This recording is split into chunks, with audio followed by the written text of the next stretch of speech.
Sabbath, it's the Sabbath,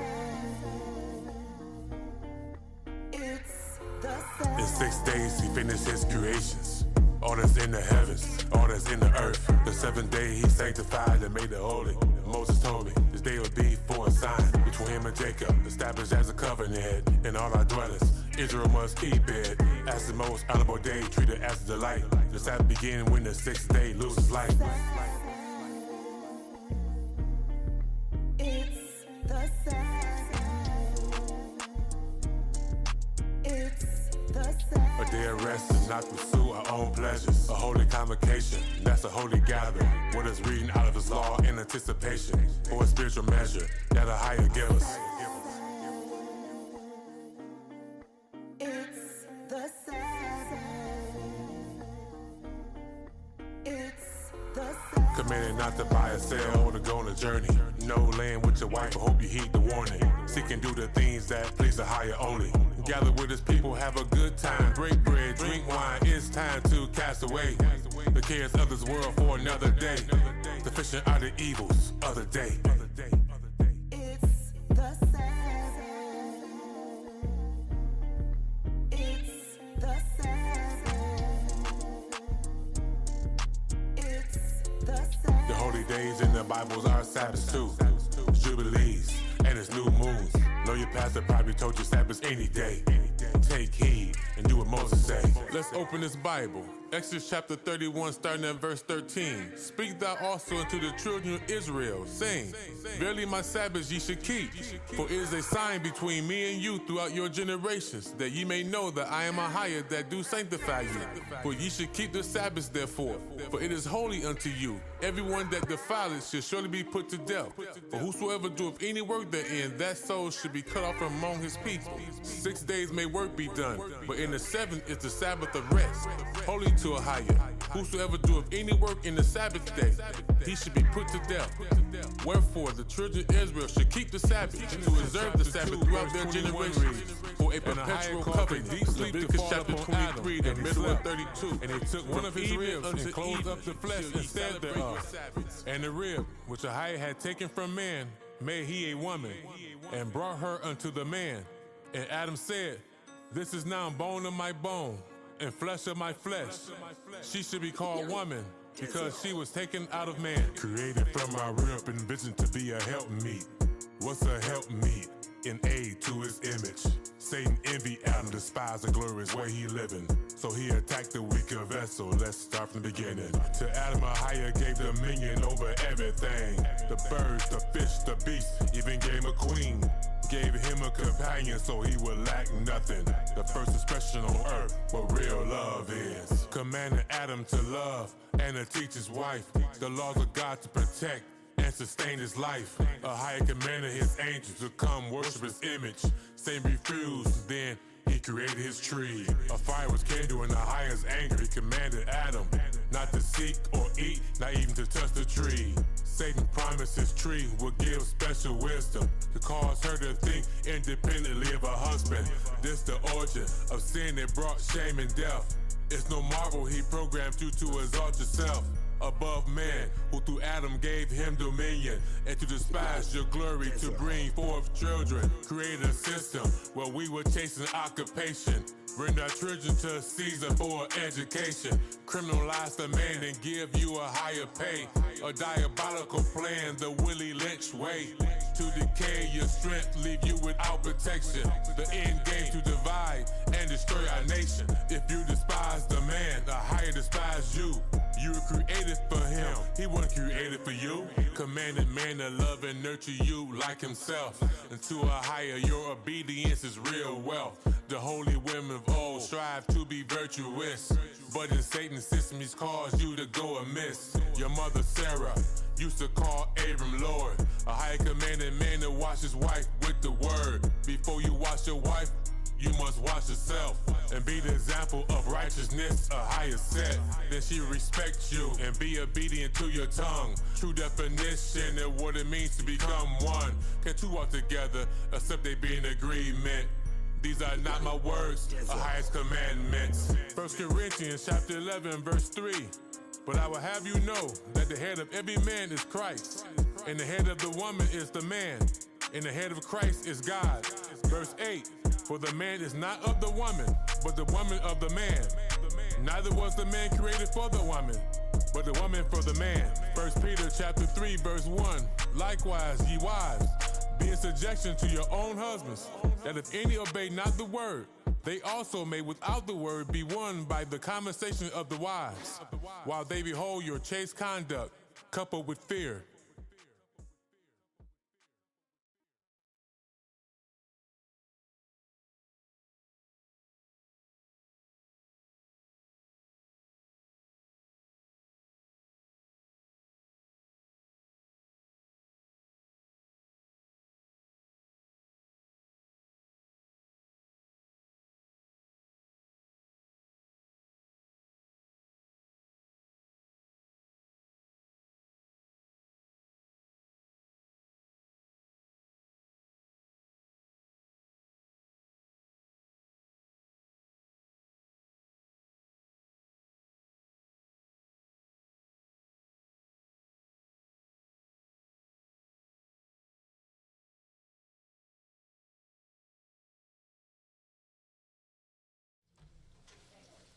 Shabbat Shalom, family. Shabbat Shalom.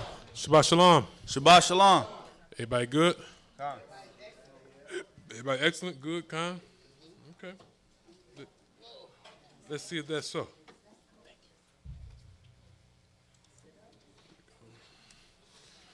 Hey, can somebody give me a napkin, paper towel, please? Small, just for this. Thank you. Perfect. I'm going to stain the. There we go. Let's get at it, y'all.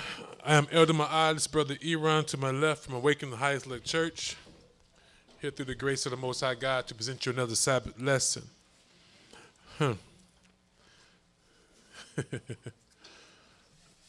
It's an interesting topic today. God, the Most High, is washing away the filth of his daughters. God is washing away the filth of his daughters. Okay, we're going to dive into that. Any announcements? Trying to think. For those who do not know, the First Fruits Feast of Weeks is on the 2nd. So we'll be meeting here for the Feast of Weeks on the 2nd. Let me see. May 2nd. Man, time flying. Number two, second. Like 2 weeks. Yeah. 2 Sabbaths. 2 Sabbaths from now. It'll be 7 weeks from the Passover. All right? So just keep that in mind. Anything? Did I say mind me anything, y'all? See, my niece ain't here. She be keeping it. Where's she at? She ain't cool? Yeah. Okay. All right. Let's go and get at it. Let's give our Heavenly Father Ahayah the proper salutation that we do from the Awaken Highest Select Church. All hail Ahayah. All hail Ahayah. All hail Ahayah. All hail Ahayah. Let's get it. So before we dive into this this lesson about the Most High's daughters, we have to understand the origin. Okay? The scripture said all sin begins with women. So Most High is not, his word is true. So it don't matter about how anybody feel or what anybody think. The Most High is saying that Satan particularly has used historically and presently women to entice men to sin.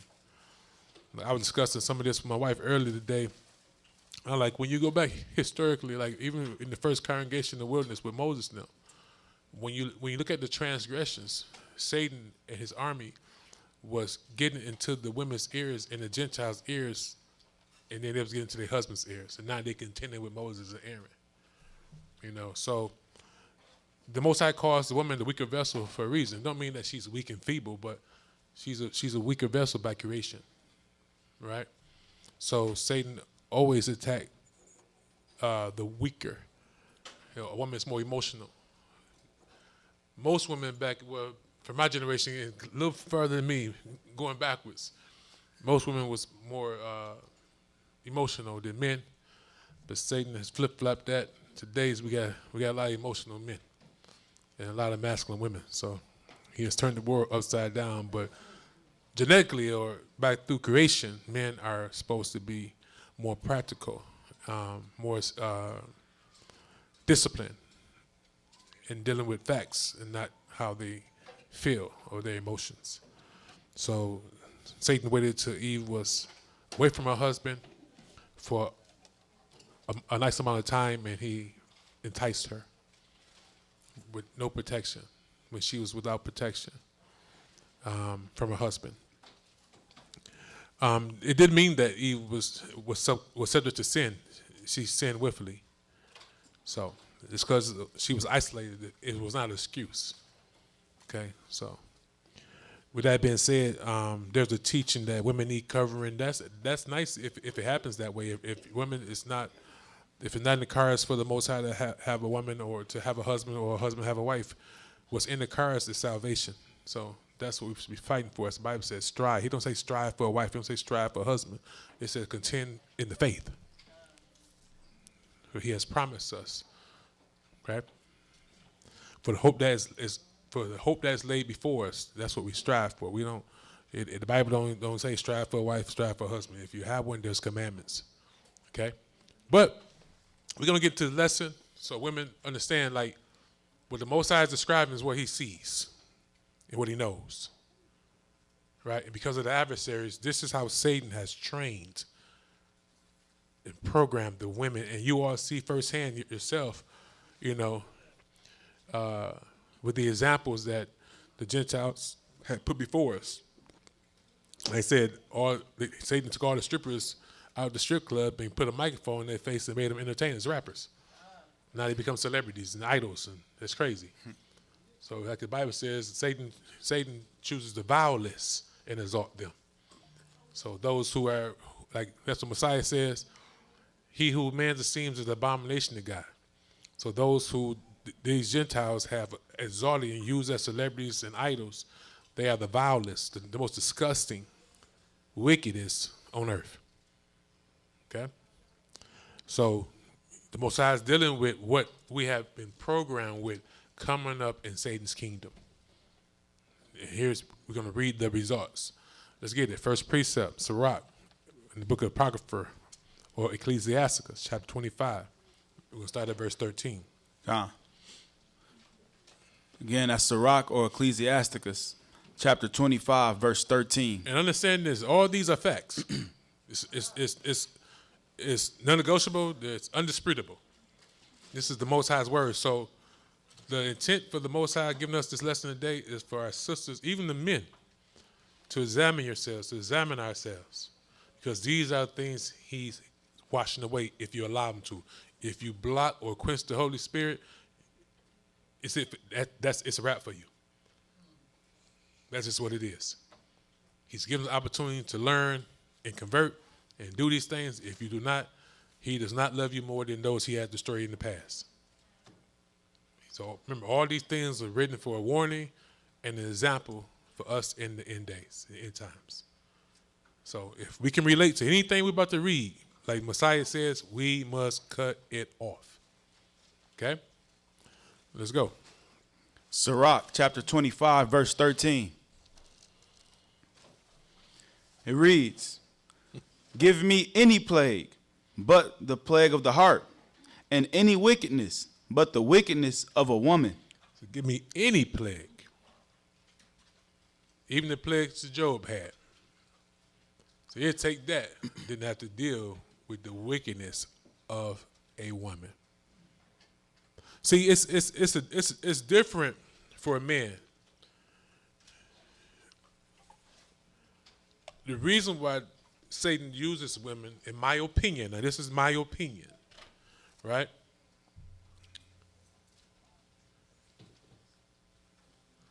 Like I said to my wife this morning, men, we just different, right? I'm like, we really simple. We're not that complex, right? You can call us over to the house, watch the game, whatever. Mm-hmm. We ain't really tripping. We just there to have a good time, watch the game. Ain't nobody jealous, nobody, ain't nobody competing with nobody. We just have a good time, have some drinks, and just kick it. And whatever it is, even if it's a task we gotta do, we cool. We go out in the wilderness, whatever, and we gonna say, okay, you skilled that, you skilled that, you skilled that. Ain't nobody saying they gotta be a leader. We gonna make it do what do to get out of the situation. We put our little egos down, pride down, whatever it is to achieve the goal, and that's it. They even made shows to prove the difference between men and women. You know, women get together and it just, I don't know, not all the time, but sometimes it just don't understand it. It's just chaotic. You know, it's so many other issues that's petty that just saturate their congregation when they congregate. Now, this ain't me. I'm reading these scriptures. So it says, it didn't say the weakness of a man. It's more a woman. So give me any plague, right? Any plague. A plague of the heart. Like you could have, heart failure, whatever it is. You know what I'm saying? Give me that than to deal with a wicked woman. Because in most cases, the woman is the closest thing to the man. And I was saying the difference is when men and men had confrontation, we physical. So we're going to sell it what it is. Like we had knuckle up, boom, we shake hands afterwards. Okay, it's over with. We can do that. Now these kids, they emotionally been raised by women without real fathers, and so they emotionally like women. They can't do that. Somebody call them name, they want to shoot them because they scared to fight. Scared to get hit in the face, hit in the mouth. They're ready to kill you, and then they get locked up. Now they crying like the age they really are. But the Most High is showing us the real deal. Okay, this is why Satan has exalted women in his kingdom. Right? Let's go. Dropping down to verses 16 through 26. Sirach chapter 25. I can help it. I read this a million times. Every time I read it, I just start laughing. I can help it. Because the Most High can do that sense of humor for real. Let's get it. Verse 16. I had rather dwell with the lion and the dragon. With a what? I had rather dwell with the lion and the dragon. A lion and a dragon. So he's showing us that dragons are real. Don't say dinosaur. Dragons. Right? Lions are real. Dragons are real. So I'd rather dwell with both of them. No, you can't stand a chance with a lion and a dragon, but I'd rather take my chances, though. So, sisters, I want y'all to really listen to this and let it penetrate. This is how the Most High sees it when the woman is being contentious with his image. I'll say it again. This is how the Most High sees it when the woman is being contentious with his image. Okay? Let's go. Verse 16. I had rather dwell with the lion and the dragon than to keep house with the wicked woman. The wickedness of a woman. So what's a wicked woman?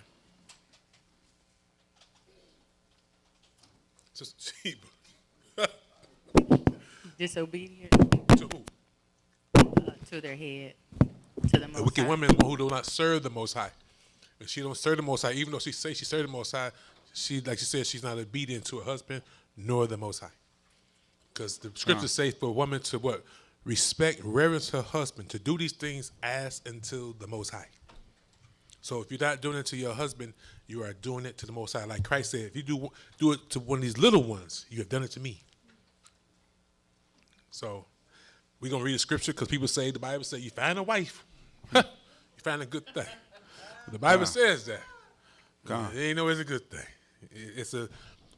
The Most High has a definition behind wife. It ain't a worldly definition. Okay, let's go. Verse 17. The wickedness of a woman changeth her face, and darkeneth her countenance like sackcloth. Now, can't y'all see? You can see the spirits in these bras. Now, I'm calling them bras, not y'all. Y'all got mad at me last time. Y'all got mad. I'm calling them. I'm calling these wicked women bras. If you wicked, then you're a broad. If you're not, then I ain't talking about you. Okay? But let's go. Shoe fit, put that thing on, wear it, tied up tight. Okay? If you don't, kick your feet up, stay a while. Let's go. The wickedness of a woman changeth her face, and darkeneth her countenance like sackcloth. Her husband shall sit among his neighbors, and when he heareth it, shall sigh bitterly. See that? It hurts a man's heart to the bones when, especially publicly, his wife is known as a rebellious wife. Read. Verse 19. All wickedness is but little to the wickedness of a woman. Let the portion of a sinner fall upon her, as the climbing up a sandy way is to the feet of the aged. You heard that? So as an old aged person, man or woman, climbing up a steep hill, as hard as that is for them. Read.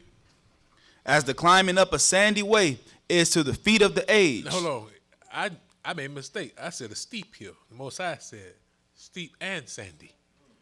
So you know it's hard to walk on sand as it is. Come. Now imagine it being steep. What? Read. So is a wife full of words to a quiet man. Who? Wife full of what? So is a wife full of words to a quiet man. Say that again. As the climbing up a sandy way is to the feet of the aged, so is a wife full of words to a quiet man. Quiet means peaceful. Because that's all a man really wants is peace. And quiet. Right? It's a little meme I had shared with a couple of y'all, I think. The wife came to her husband. She said, baby, you know I ain't talked to you in 2 days? Yeah. He said, yeah. Can I get 2 more? Can I get 2 more? Can I get 2 more days? For real. Right? Now, but so we see the spirit that's operating behind these women. These wicked women, Satan has them full of words, loud. So this is a fruit of Satan's spirit. So if this is the spirit, if this is how you talk, Christ said, by the fruit you should know him. This is not how the Holy Spirit speaks. We're going to read about her in a minute. The ultimate example for her daughters. So if you are a woman full of words, you are bearing the fruit of the spirit of Satan. Read. Verse 21. Stumble not at the beauty of a woman. That's man's downfall. God. Man would know all the red flags because she's pretty. And women have been taught because they pretty that they deserve the whole world and they don't got to do nothing but be pretty. God. For real. Listen to him now. It's crazy. Like, you the only pretty thing on this earth. You pretty and really you ain't pretty. Go get in the pool and dive in that thing about 2 minutes. Come up. You're the age 20 years. For real. Who you say?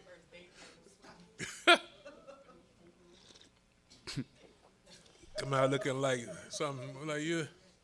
I just swore like you think they did a magic trick on you or something.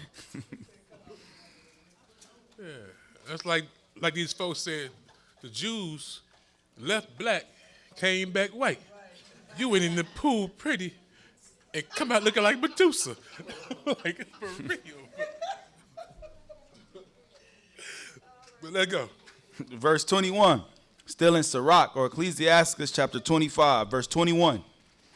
Stumble not at the beauty of a woman. See, it's a stumbling block if all you think about what you desire from a woman is her beauty. It's a stumbling block. You will fall.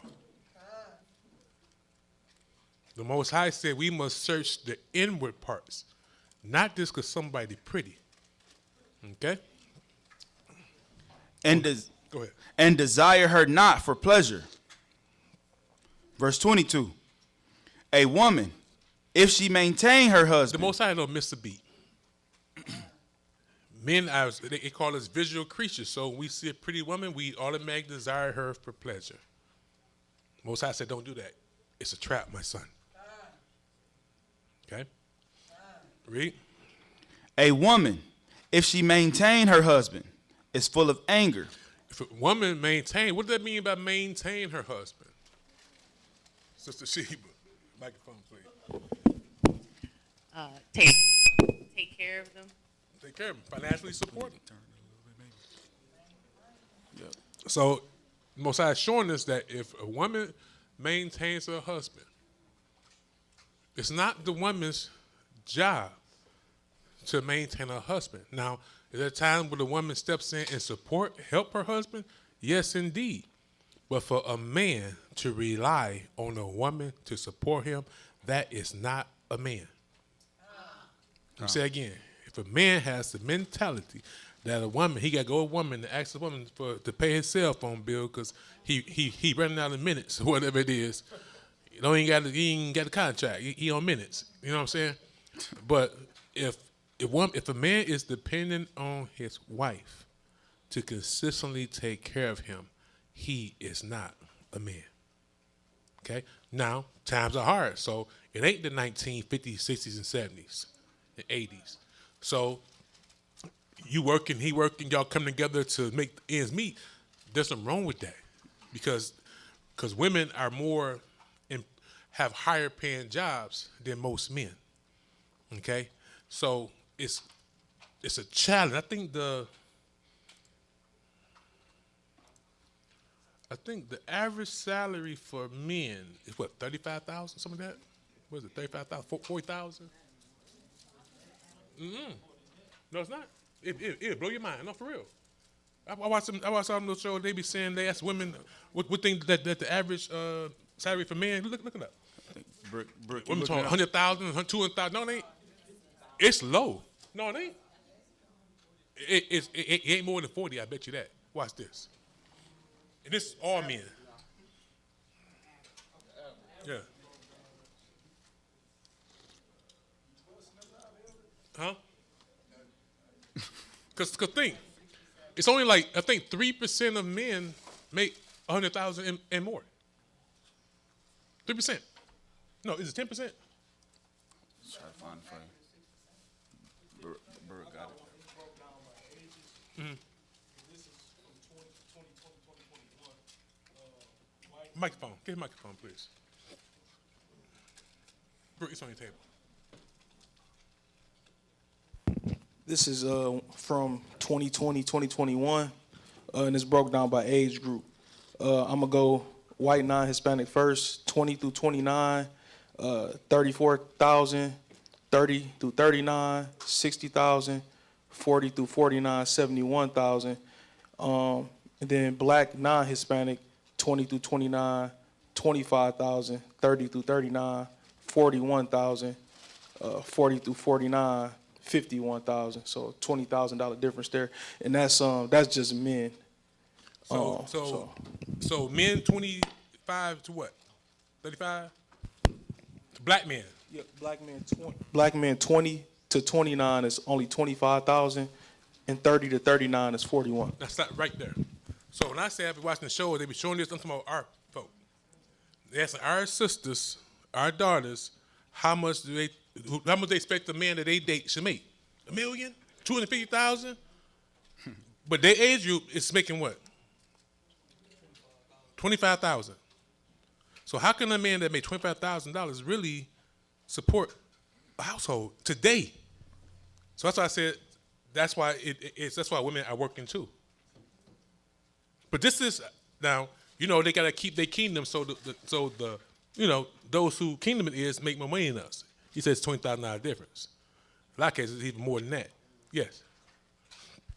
I ain't get the last group. It's 50 through 59. For white and non-Hispanics, it's 70,000. But for black and non-Hispanics, it's 47. I knew I was close. So now this is when you're older. You my age. I'm not in that first part. That's the latter part. Okay, get that clear. I'll tell you. But I'm just saying though. So men that has age who's 50 years old is making what? 47,000. But Satan's airways have programmed our sisters to think all these men are making all this money because what Satan is showing them on his airwaves. Rappers ain't making that much money as they portray. See? But they think that, and they calling everybody a brokey. Hard-working men. So Satan has programmed the Most High's daughters to look down on his image, who are in captivity, busting their butt. If you got a 9 to 5, you're not even desirable. They want you to be a scammer, dope boy, all this stuff, Robert, because make this fast money. But see, they don't even care about being with a man and y'all building together. They want the instant, but they not even. The Bible going to say what I'm about to say, but how a woman does these things, but her affections ain't really real. She just wants something from him. The Most High, hey, he don't miss. His T's always crossed, his I's are always dotted. He know what's going on. So this is how Satan has programmed the Most High's daughters to despise hard-working men. What that one lady say? They asked her if she would marry a bus driver or something like that. You know, he owned a bus driving company. But you make 17.5. I mean, you make $17,055 a year. But he got to own a bus company. You make $12, $13 an hour, but he got to make $500,000. Make that make sense? So the joke is, so a man got to be rich to date a broke chick. For real. These chicks are actually on the first date, ask people to take them to buy a Chanel bag, Birkin bag. Pay they. I don't mean dropping on you. This guy in the car. I ain't said hi. I need some help with my bill, with my rent. Who? I don't know your last name. But you expect me to pay your rent. This guy in the car.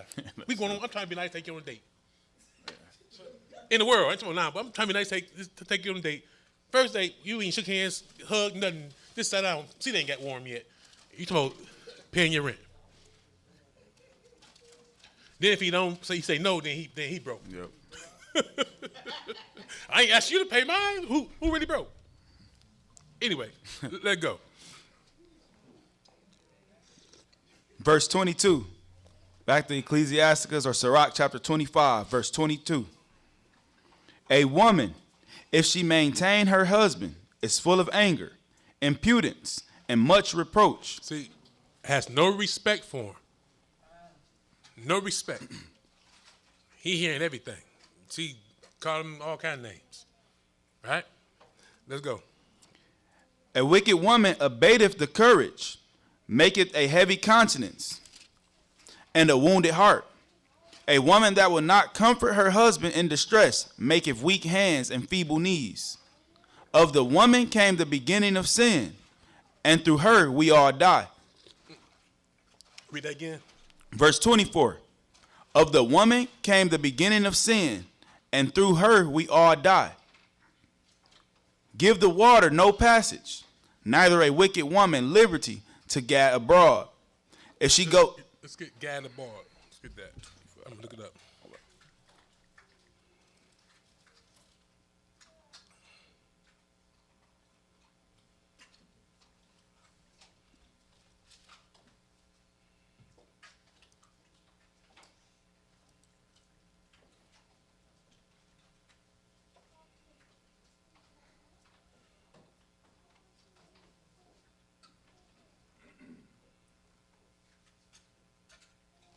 It says to gather abroad out of the.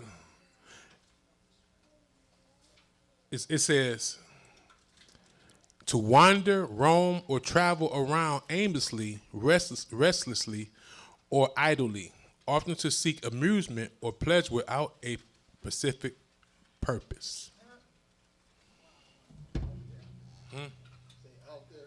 Out there. Ain't no girl trips, none of that. Don't. I'm gonna read why I'm about to say ain't no girl trips. The Most High say that. But let's go. Verse 25. Now I don't care about. No, y'all getting together. I'm talking about this the world. Okay, because they ain't going to Jamaica to see the sunrise, the sunset. I about to say something. Y'all say I'm wrong. I'm be quiet. Everybody give me. Let go. Give the water no passage, neither a wicked woman liberty to gad abroad. If she go not out as thou wouldest have her, cut her off from thy flesh. Do what? If she go not out as thou wouldest have her, cut her off from thy flesh. If she does not obey, respect her husband, what the Bible say? Cut her off from thy flesh, and give her a bill of divorce, and let her go. And let her go. The Most High said that. I was talking to somebody that I'm acquainted with about a similar situation. I said, man, that remind me of Abraham and Ishmael. Abraham come to visit his son. Ishmael was out in the field doing what he was doing. His wife was there. She never met his father. Abraham looking at her all strange and how she behaving, probably how she dressed and all that stuff. He's like, what in the world going on? Right? So he spoke to her in parable. He gave her something he know his son will understand. When Ishmael came back, she said, an old man came to visit you. Really, who? How did he look? Told him how he looked and what he said. He said, take up the stake or something. He told her to kick rocks, old with. He said, man, get that, cut her off. Get her out of your house. She's horrible. She's not a wife. Okay? So it's showing that the real reason, the real premise of a wife is to be, I'm gonna get that in a minute, but it's showing for a man, there's none more hurtful than a disrespectful, loud wife. Like I said, it hurts to the bone marrow. It's unnatural. Okay? Let's go. Ecclesiastes chapter 26, verses 1 through 3. I'm dropping down to 6 through 16 and 22 through 27. The Most High did not create her to operate like what we're reading. It's unnatural. So it's like poking the flesh. It hurts. It make you feel. This a needle going to your arm. It gives you a feeling because it's unnatural to be poked. The flesh was never meant to be poked. You know what I mean? So like everybody had this fear of needles because it's unnatural, and that's a feeling of a man has when his woman is disrespectful and rebellious. It's unnatural, so it hurts deep. Okay? Let's go. Verse 1. Blessed is the man that have a virtuous wife. Now, it's precept on precept. We're going to read the find a wife scripture. But the type of wife the Most High said, happy or blessed is the man that finds a wife. He's talking about a virtuous one. Mm-hmm. Not this one by title, but a virtuous one. And we're going to read about what a virtuous wife is. Let's go. Blessed is the man that have a virtuous wife, for the number of his days shall be double. You see that? So when this virtuous wife operate virtuously, you see the condition, the internal condition of a man, it even gives some more days. In the opposite, it takes your days away because there's so much stress and I don't know the words for it, but I'm trying to tell you it's something serious. But it takes your days away. But if a woman operate virtuously, days are added to your husband. It shows you how serious and mandatory and how needed peace from a husband's helpmeet is. Because the things that the unnatural create damage the soul. It decays the soul inwardly. And the difference between most men and most women is men, because how we're built, we'll tolerate you. We didn't really get married to be happy. Women were taught this happy stuff. We was taught obligation, responsibility. And happiness is a byproduct of it. If it come, you know what I'm saying? We're not striving every day to be happy. We're just striving every day to take care of our family. And a lot of times when things happen, we don't even say anything. We just keep it pushing and keep going. So the things that men are internally dealing with most times are not even vocalized. But the Most High is telling us all how damaging it is when a wife is rebellious and contentious. Okay? Oh, yeah, get that. At the bottom for that. Yeah, come on.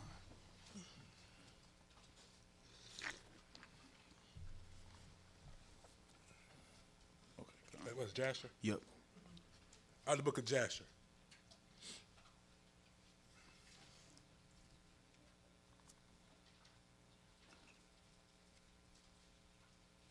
Start from here. 21.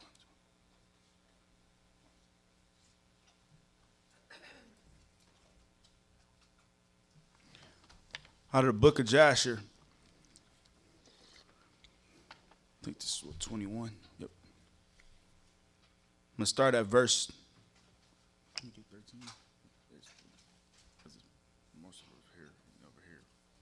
So start down here. That's not his own. Start with me at the 10. Here. Yep. Verse 21. And Ishmael dwelt in deserts and in tents, traveling and resting for a long time. And he did not see the face of his father.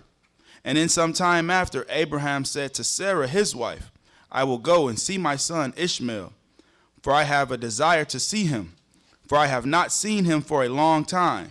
And Abraham rode upon one of his camels to the wilderness to seek his son Ishmael, for he heard that he was dwelling in a tent in the wilderness with all belonging to him.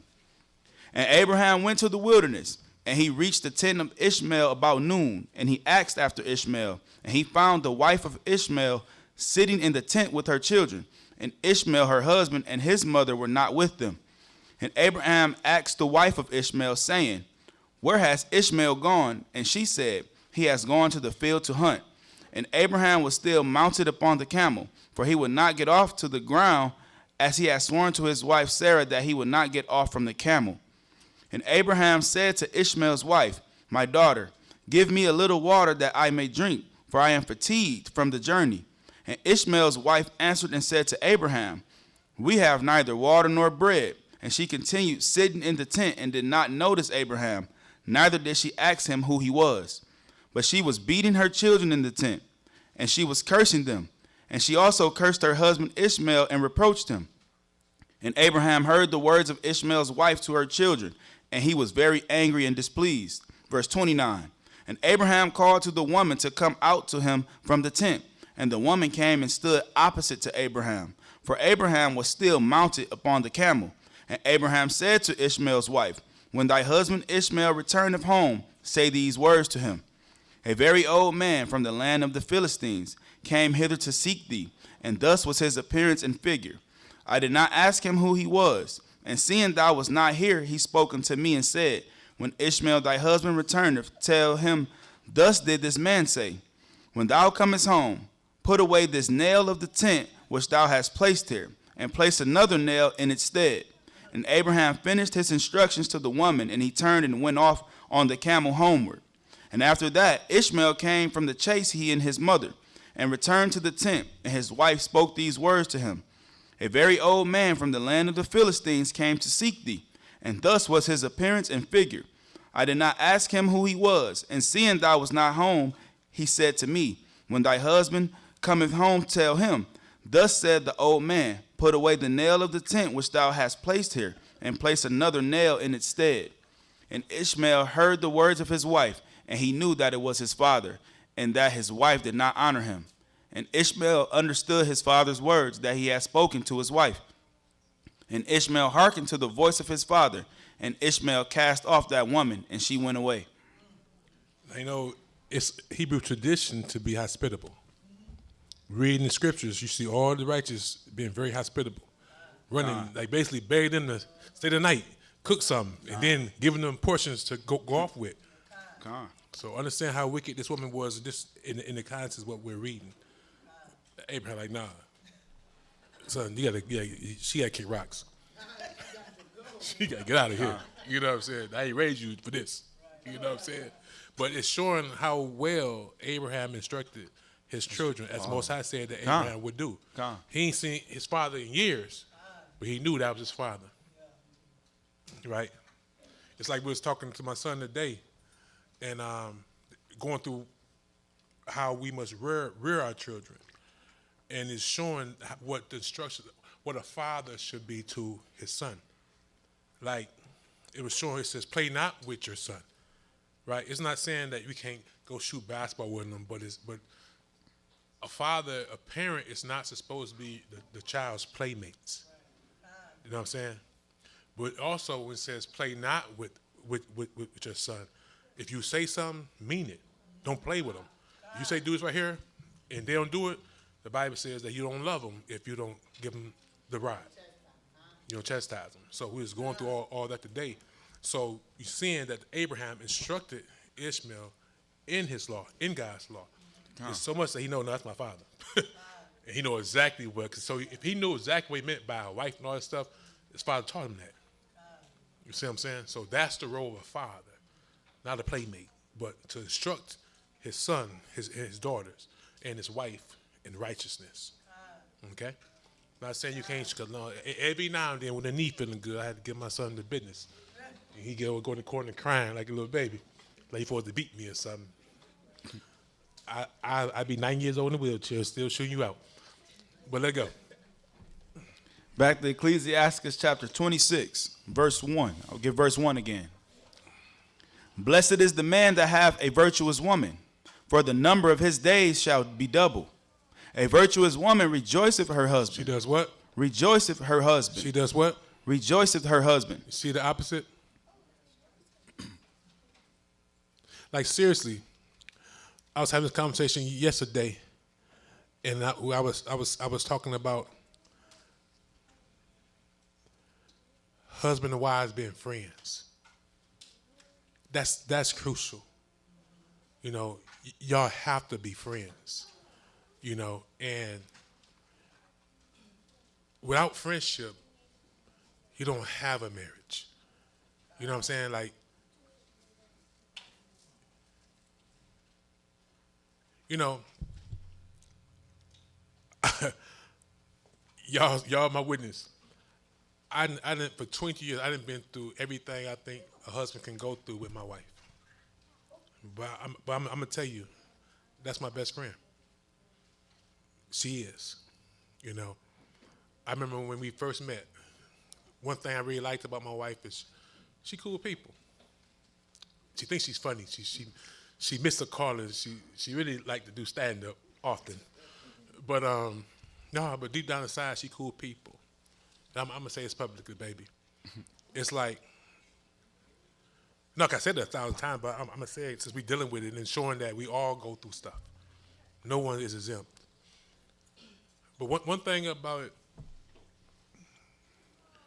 this is when we was in the world, and it's part of the glue I think that kept us together through a lot of what we have gone through. Is I remember I was telling her, I got fun with you in the phone booth. We was just that cool. Like she was, I mean we was cool. We was real friends. Even when we did our separation, whatever. After a little while, we were still friends. You know, I said my song when we got divorced back 13 years ago, whatever it is. She kept my last name. You know what I'm saying? We were still friends. We were still talking on the phone. After a little while, I cut her off for a little while. She started begging and stuff. So, you know, I ain't lying. Anyway, you was on your mama's side. I ain't think about you. But anyway, them two over there. So, no, but for real though, it's like, you know, because these devils really attack marriages. You know what I'm saying? And so, for those who are married, I'm gonna say again, even I think it's in the Patriarch Fathers writings where it talks about specific demons that it's in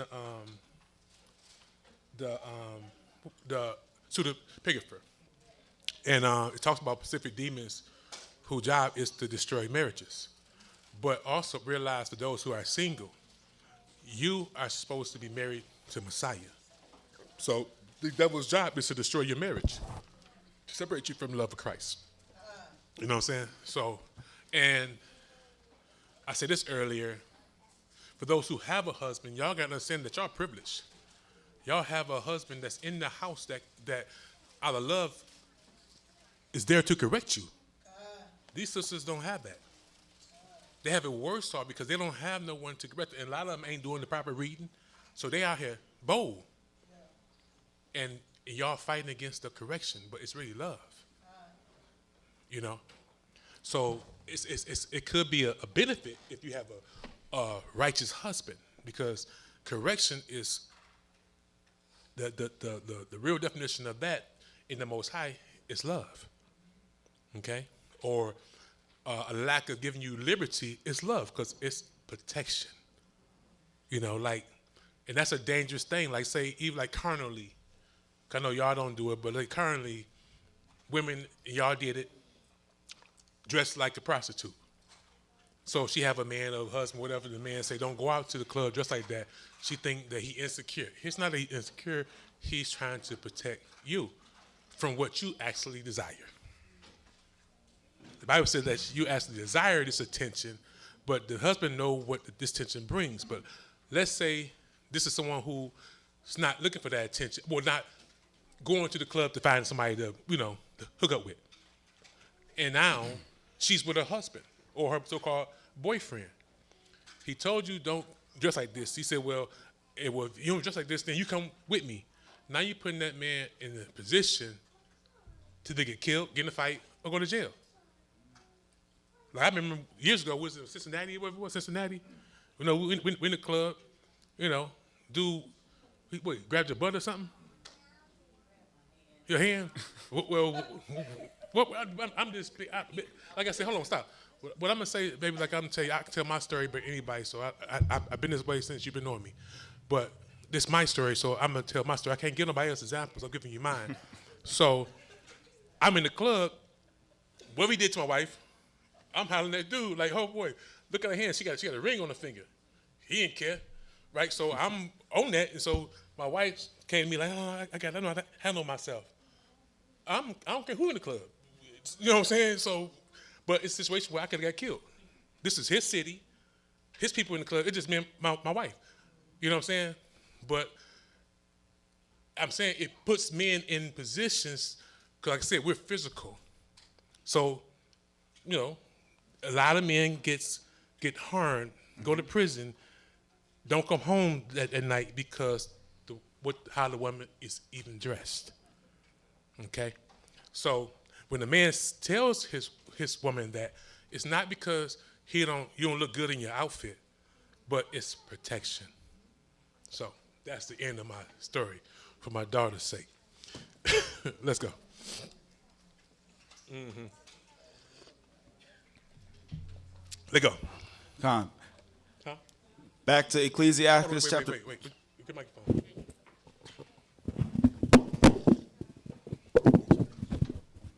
In hindsight, a man don't think before he reacts. Say it again. I say in hindsight, a man don't think before he reacts. He just Yeah, because it is, because that's what I'm saying. Because I said we're physical and we're protectors. Most men are protectors, so we're thinking about protecting our wife. Especially when you're younger, you ain't caring about the consequences. It's after you go through things you start caring about the consequences. But at the moment, you ain't caring about consequences. It's like we see animals. They ain't care about the consequences. They just attacking. Like this little bird I was telling you about. He ain't care about the consequences. I thought he gonna die. But every day, boom, boom, hitting my window. That's the spirit of protection. So we ain't thinking about we can have a concussion or we can go to prison. We can we protectors, and that's what protectors do. So it's harmful. Like now today, hey, I'm trying to talk it out. I ain't trying to fight nobody. You know what I'm saying?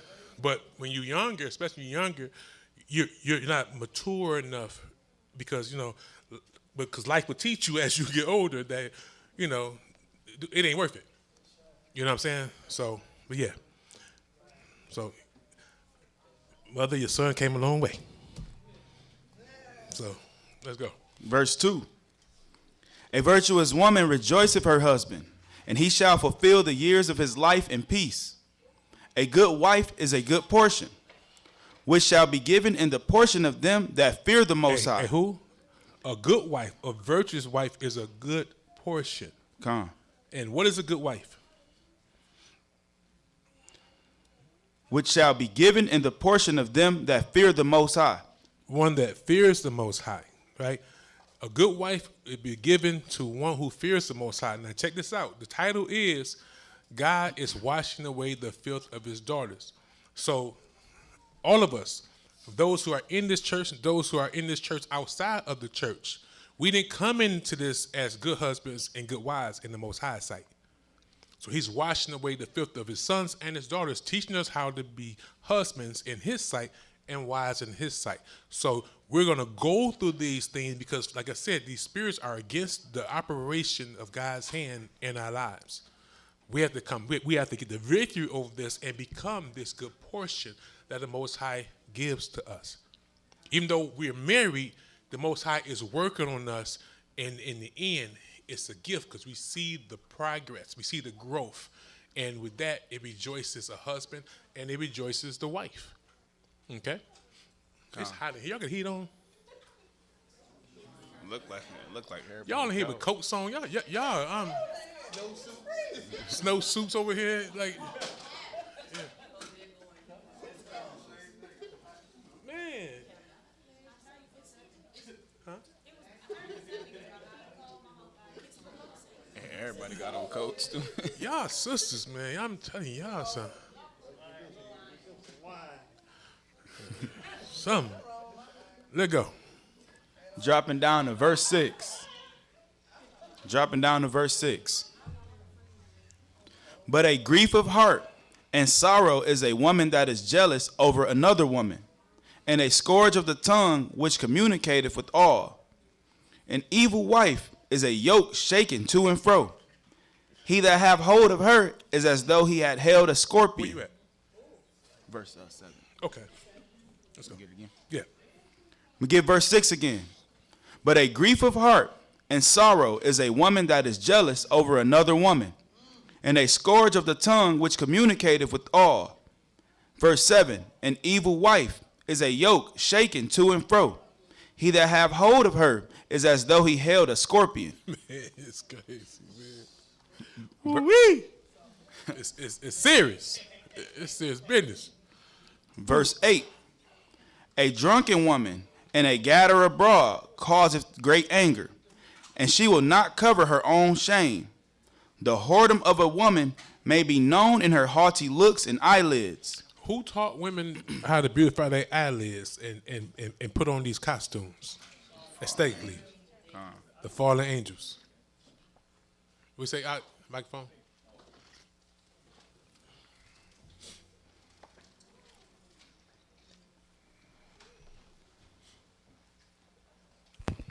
Trying to say the angel's name, the fallen angel's name. I think it was Azazel. Something similar. It was, but what about it? No, you asked the question. I wasn't trying to get all names. Yeah, I was just trying to say who did it, these fallen angels. You down here trying to summon your guys or something. Let's go. Verse 9. Salakia, verse 10. If thy daughter be shameless, keep her in straitly, lest she abuse herself through overmuch liberty. So it's teaching our men, right, to be specifically strict on our daughters, that she be not humble, have a worldly spirit. Do what? Keep her in straitly, lest she abuse herself through overmuch liberty. Watch over an impudent eye, and marvel not if she trespass against thee. She will open her mouth as a thirsty traveler when he hath found a fountain. So right now, the Most High is talking about what? It starts with a P.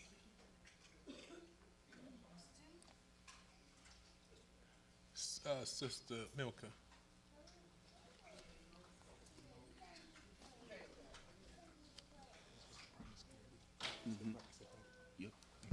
Prostitute. Promiscuity. The promiscuous. I said. Promiscuous. Yep. Did I say it right? Yeah, you said it right. I got it right. See, I had to ask that question first. My little English teacher over here. But so it's crazy because when I remember when I was a kid, we were taught to like basically put women on a pedestal. So a lot of men make the mistake of thinking too much of women, right? Because things that we was taught.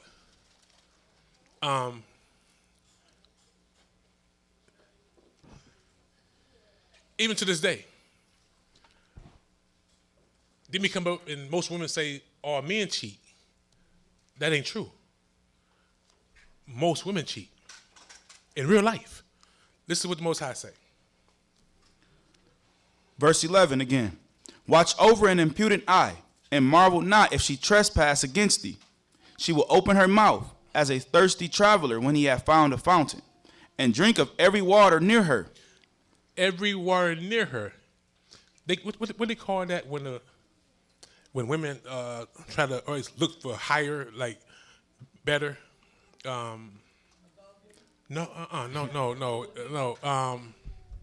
It's a word for it. It's like men date down, women date. But it's called something. No, go ahead, read. She will open her mouth as a thirsty traveler when he hath found a fountain, and drink of every water near her. By every hedge will she sit down. By every hedge will she sit down. So while you think this woman is faithful, she is not what you've been taught. She's promiscuous. And given the opportunity, she will trespass against her husband. The Most High is saying it's not me. But we've been taught the opposite. Really, it's the women. Yes. Wait. Speaking in a worldly sense, We are speaking worldly. right? Y'all were taught women put them on a pedestal, and Speaking not to the mic. speaking for all women, but we were taught by not necessarily our mothers. I had an older mother, so she was from the really don't talk to you about that type of stuff era, which is can be hurtful as well. So the older ladies that I was around, kind of taught you, and they may not have realized it, to be promiscuous, not actually active, but we were taught you don't talk to we probably shouldn't have been taught to talk to boys at all like that, but we were taught you talk to a whole bunch of boys. You don't talk to no one boy, and you let them all know you talk. So we were taught that. You have a couple of friends, and you It's the just same as ran for that, programming. So, yeah, we were programmed that way. And then also not to trust men, right? Not to rely on men. So that's why whenever, like, you can be married to somebody and this man come around with a flashy car, she thinks she can do her thing and she gonna leave her man and he gonna accept her because of what she just did. When everybody doing that. But women think that they got, like these rappers have made songs about, and that's gonna make a man want them. And so they try to leave what they have for a fairy tale. Man, I just had it on my mind. Nah, but that's what they call like it's what they think is a high value man. It's not a righteous man. It's the highest value man. But they teach a man who make a certain income is a high value man. But anyway, if opportunity given, it's like that one study they did. Remember when it was the house or the floors? It's a man. He love kids. He makes this amount of money. This to this. You can choose this and get him, or you can go to the next floor. This man, and they kept going to the floors, higher floors, and to the point they at the top floor, it was nothing. Because she's never satisfied. She's still trying to get more, get better in her mind. Go ahead. This is real similar, and I know it's not the word you was thinking about, but it was a influencer, and she just got killed by her fiance, a white guy, and she's a young black lady, and she made it. She proclaimed that she would not date anybody black or anybody that didn't make a certain amount. So she get with this guy, not knowing that, yeah, this guy got a company, but his company really going down. There's a lot of stuff behind the scenes going on. Proposed to her, and on her birthday, they was in Africa, and she wound up dead. Yep. But it's all because she said it was a word for it, but that she would, I guess the definition of it was that the person, her, would only date somebody that improves their like financial life and stuff like that. And also she just was like, I ain't date nobody like black. Like, yeah. So. They didn't see that cute. They was dogging out. Said you got what you deserve. Right? White boys don't do this, right? But yeah, I remember that. Wow. No, it's called Kevin Simon used to say it all the time. Yep. So let's go. Latter end of verse 12, still in Ecclesiasticus chapter 26. By every hedge will she sit down and open her quiver against every arrow. Verse 13. The grace of a wife delighteth her husband, and her discretion will fatten his bones. A silent and loving woman is a gift of the Most High, and there is nothing so much worth as a mind well instructed. Mind well instructed by the Most High. So this is what the Most High has been teaching you sisters. This is what is of great value to him. So he has to wash off what Satan, he has to purge out what Satan has installed. Okay? And be your mind well instructed. Those are the commandments of the Most High. Right? And there is nothing so much worth as a mind well instructed. A shamefaced and faithful woman, A humble and faithful woman, is a double grace, and her continent mind cannot be valued. As the sun, what? And her continent mind cannot be valued. You see that? A humble, right? Faithful woman is a double grace, and her continent mind cannot be valued.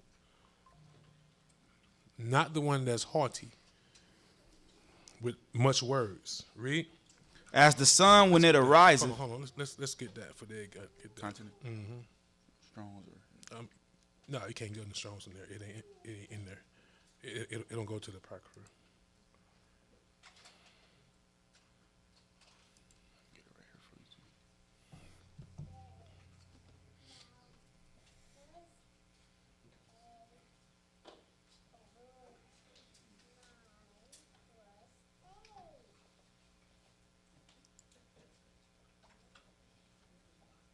Yeah, here.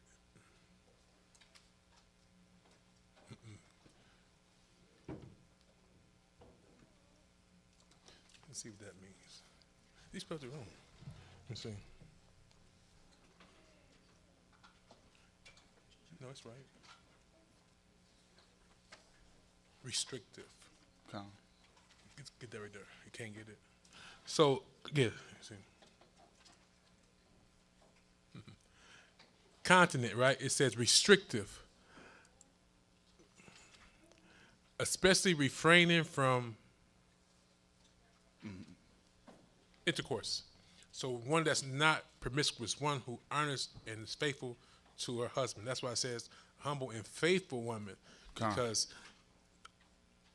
that's a wife to the Most High. It shows before that most women are very promiscuous, although society has paying them to be has paying them to be a face that they're not. The Most High said they're very promiscuous, but a humble and faithful woman would not have the mentality. She will honor her husband and not transgress her husband. Okay, let's go. Verse 16. As the sun when it ariseth in the high heaven, so is the beauty of a good wife in the ordering of her house. Read that again. Verse 16. As the sun when it ariseth in the high heaven, so is the beauty of a good wife in the ordering of her house. So it's not the external beauty, but a woman that order her house is beautiful as the sunrise to the Most High. Okay? Verse 22.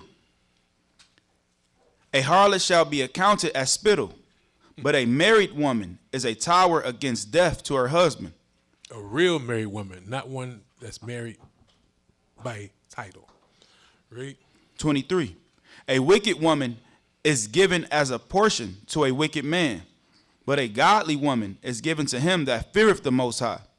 A dishonest woman contemneth shame, but an honest woman will reverence her husband.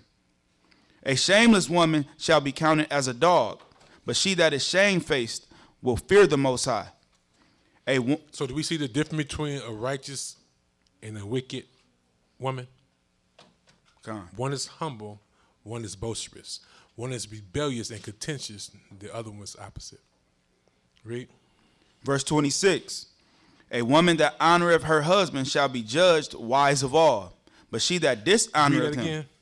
A woman that honoreth her husband. So this is why I say, sisters, this is commandment. Do it for commandment's sake. You will go to hell not keeping this commandment. You'd be like the young rich man who did all these things, but one thing was lacking. Like, why go to hell? Because you won't reverence who you said who you made a vow to be this way. Part of the vow is to obey, right? And to stick it out through sickness and health and all the other stuff. But you made a vow to the Most High that you will become what He commanded. Read. And again, for the single people, you made a vow to be obedient to your head, to reverence your head. Read. Verse 26. A woman that honoreth her husband shall be judged wise of all, but she that dishonoreth him in her pride shall be counted ungodly of all. In her who? In her pride. In her pride. So Most High is pointing out why a woman is the way she is, the spirit of pride. But the one that's humble herself in reverence be judged wise of all, because she understands she wants life. Eternal life is more important than this moment. Trying to be right or be heard or whatever it is. Be quiet. It please the Most High. It's that simple. If you want life, keep the commandments. Do these things as if Messiah was before you. Or you're gonna be the one He says, bring them to me. He that won't serve me, bring him before me and slay him.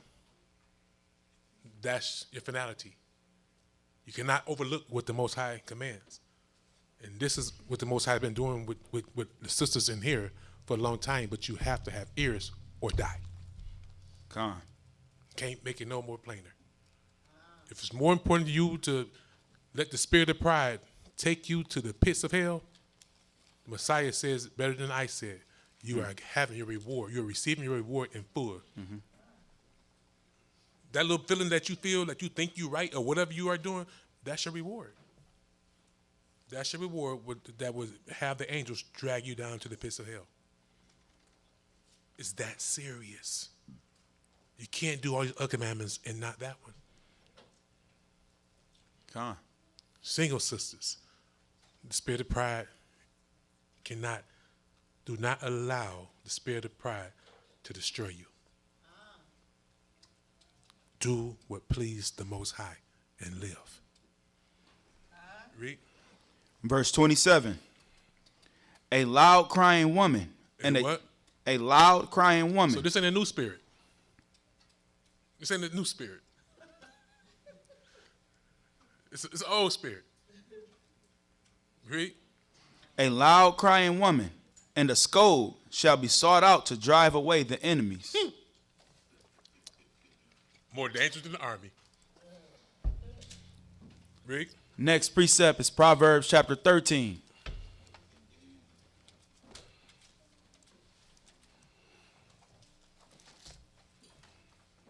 Starting at verse 10. Proverbs chapter 13.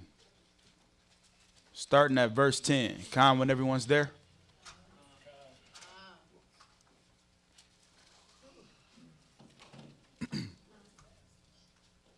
Proverbs chapter 13, verse 10. Only by pride cometh contention. Only by what? Only by pride cometh contention. Only by pride cometh contention. Let it go. Only by pride cometh contention. Read. But with the well advised is wisdom. So the well advised will keep the commandments and not let the spirit of pride overtake them. They will keep what the Most High say do. Seek life. Read. Verse 13. Whoso despiseth the word shall be destroyed. So if you do not, this is why I say, sisters, the Most High been saying, the head of man is who? Christ. The head of Christ is who? Most High. The head of woman is who? Man. So if you don't do this, what did it say? This is the word. This is the law. Flat out. Read. So it's not your elder, your brother telling you this. When I've been saying for a long time, what I've been saying, it was not my words. I only speak what the Most High broke down to speak. When I say do this or die, it may sound harsh, but listen what the Most High say. Proverbs chapter 13, verse 13. Whoso despiseth the word shall be destroyed. So if you do not what he commands, you'll be destroyed. I said you cannot be like the young rich man and say, well, I did all these things, but one thing was lacking. So now the angels are dragging you down to destroy you. Is it worth it? That's on y'all to decide. Because the world has programmed us differently. But the Most High is working on us.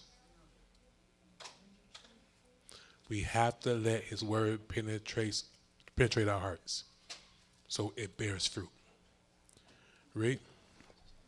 But he that feareth the commandment shall be rewarded. Read that again. But he that feareth the commandment shall be rewarded. Because the angels will not disobey his commandment to destroy you. Understand that he that fears destruction will be what? Shall be rewarded. Rewarded. Receive your crown. Receive your reward. Read. The law of the wise is a fountain of life, to depart from the snares of death. Verse 19. The spirit of pride is a snare to death. Read. Verse 19. The desire accomplished is sweet to the soul, but it is abomination to fools to depart from evil. See? And that's how the spirit of pride works. The desire to what? The desire accomplished is sweet to the soul. Desire accomplished is sweet to the soul. That's what Messiah said. You are receiving your reward because that's what you wanted. You want to be right. You wanted this, you wanted that, but you disobeyed the law. It's sweet to the soul. It make you feel some kind of way. You have been overtaken by the spirit of pride. Read. But it is abomination to fools to depart from evil. See, it's abomination to fools to do what? Keep the commandments. You're telling the Most High through your disobedience that what you're commanding him, what he commands of you, is an abomination. You do all these, but that one right there, that's like an abomination to you. And that's why worldly people are abomination to God, because they despise his laws. The things he required, they refuse to do. So if in his house anyone do not keep his commandments, he said you despise him. And he sees you as you see him, as an abomination. Read. Verse 20. He that walketh with wise men shall be wise, but a companion of fools shall be destroyed. See that? So walk with wise people, those who keep his commandments. Because I'm going to tell you, the greatest threat, this is worldly women. I'm speaking worldly women right now. The greatest threat to married people in the world are their single friends. They're walking with fools. Flat out. The greatest threat to married women are they're single friends. Now, within his church, the greatest threat is for women in here to take counsel from fools. So if you're going through something with your husband and you call your sister, your cousin, who ain't got a husband in 3 generations in their household.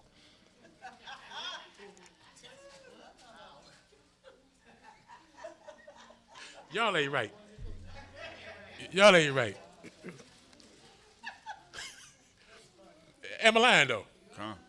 Grandma ain't had no husband. Your mama ain't had no husband, and your friend, whoever cousin, whoever it is, ain't got no husband. But they gonna give you some advice. Make that make sense. If your basement flooded, are you gonna call an electrician?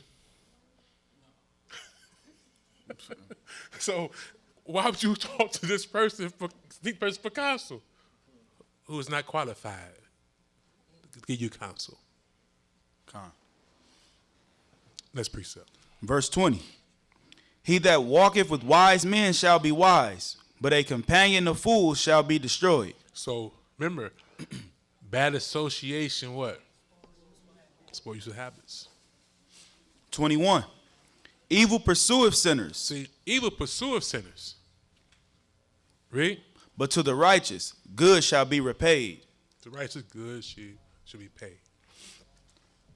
Next precept is Proverbs chapter 14, verses 1 through 3, and dropping down to 7 through 9. Proverbs chapter 14, verse 1 reads, Every wise woman buildeth her house. But what? Every wise woman buildeth her house, but the foolish plucketh it down with her hands. He that walketh in uprightness feareth the Most High. Every wise woman buildeth her house. She cannot build her house without being one with the head. Build it her house. She cannot do that without being, except she be one with her husband. Read that again. Every wise woman buildeth her house, but the foolish plucketh it down with her hands. But the foolish destroys her house with her doings, with her work. She is rejecting the correction, the discipline, the encouragement, the advice of her husband, and she destroys her house because the contention that's in the house, it damages the children. It damages the children. Read. He that walketh in uprightness feareth the Most High, but he that is perverse in his ways despiseth him. In the mouth of the foolish is a rod of pride, but the lips of the wise, but the lips of the wise shall preserve them. Verse 7. Go from the presence of a foolish man, when thou perceivest not in him the lips of knowledge. Go from the foolishness, go from the what? Presence of a foolish man. Man or woman. One who does not serve the Most High. They're foolish. Read. When thou perceivest not in him the lips of knowledge. The lips of the Most High's knowledge. They don't speak the Most High words. Don't go. It says what?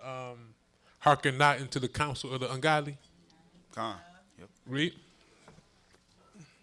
Verse 8. The wisdom of the prudent is to understand his way. The wisdom of the prudent, the circumspect one. Y'all know what we said, we done broke down circumspect 1,000 times. One who, what? Consider the consequences for their actions. In the Most High. Wedge of sin pays his death. Read.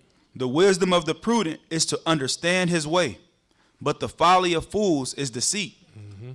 Fools make a mock at sin, but among the righteous there is favor. Proverbs chapter 11, verse 22, next precept. See, it's a fool because the scriptures say that God will not be mocked. What you reap, you should sow. You sow corruption, you receive corruption. You reap righteousness, you should receive a righteous reward. Where we at? Proverbs chapter 11, verse 22. Proverbs chapter 11, verse 22. As a jewel of gold in a swine's snout, so is a fair woman which is without discretion. As a jewel of gold in a swine's snout, so is a fair woman which is without discretion. Does that Jew beautify the pig? So is a what? So is a beautiful or intelligent woman without discretion, without circumspection, without being prudent. Read. Next precept, Isaiah chapter 3, verses 16 through 24. Right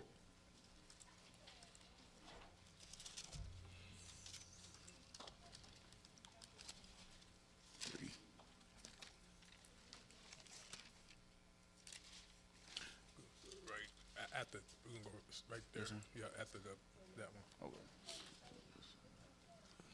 Isaiah chapter 3, verses 16 through 24. Con, when everyone's there. Isaiah chapter 3, verse 16. Moreover, the Most High said, because the daughters of Zion are haughty. Are who? Because the daughters of Zion are haughty, and walk with stretched forth necks and wanton eyes. Hold on, let's get wanting in Strong's.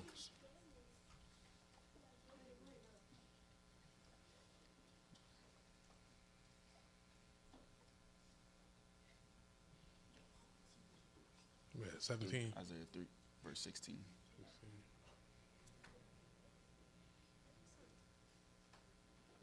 Yep. Get that word right there. Get that word right there. Croquette, something like that. Another word for wanting is croquette.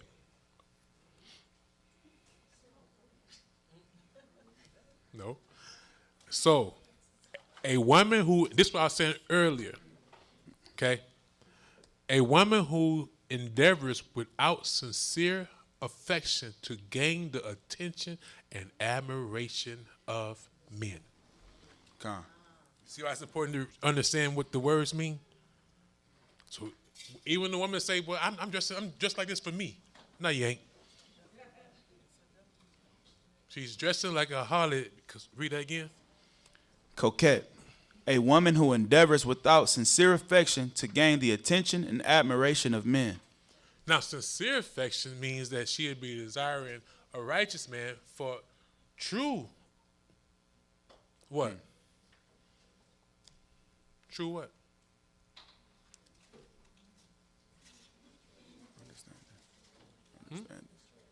Microphone. No. She's doing this, and it's not, her actions are not sincere, but she is doing this to get it's like a lure. So a righteous woman would be opposite of this, right? The Most High said, let not this be your adornment, but adorn yourselves within, right? So, huh? I'm saying to desire life. Yeah. So, for those who are in the truth, this with look for those who are sincere in this walk. Like I said, not because this man is handsome. This is scripture. It's not in the lesson about Absalom. He said he was unblemished from the sole of his feet to the crown of his head. Yep. But the Most High didn't choose him. Yeah. You know what I'm saying? He chose David. Nemo. You know? Get under that table. So we can't look outwardly. You can't look on the outward appearance. If you desire anything, it has to be someone who's sincere in this walk. Right? Let's go. Because women are doing this in the world. He's speaking about his daughters that ain't serving him. They're dressed like this to receive things from these men.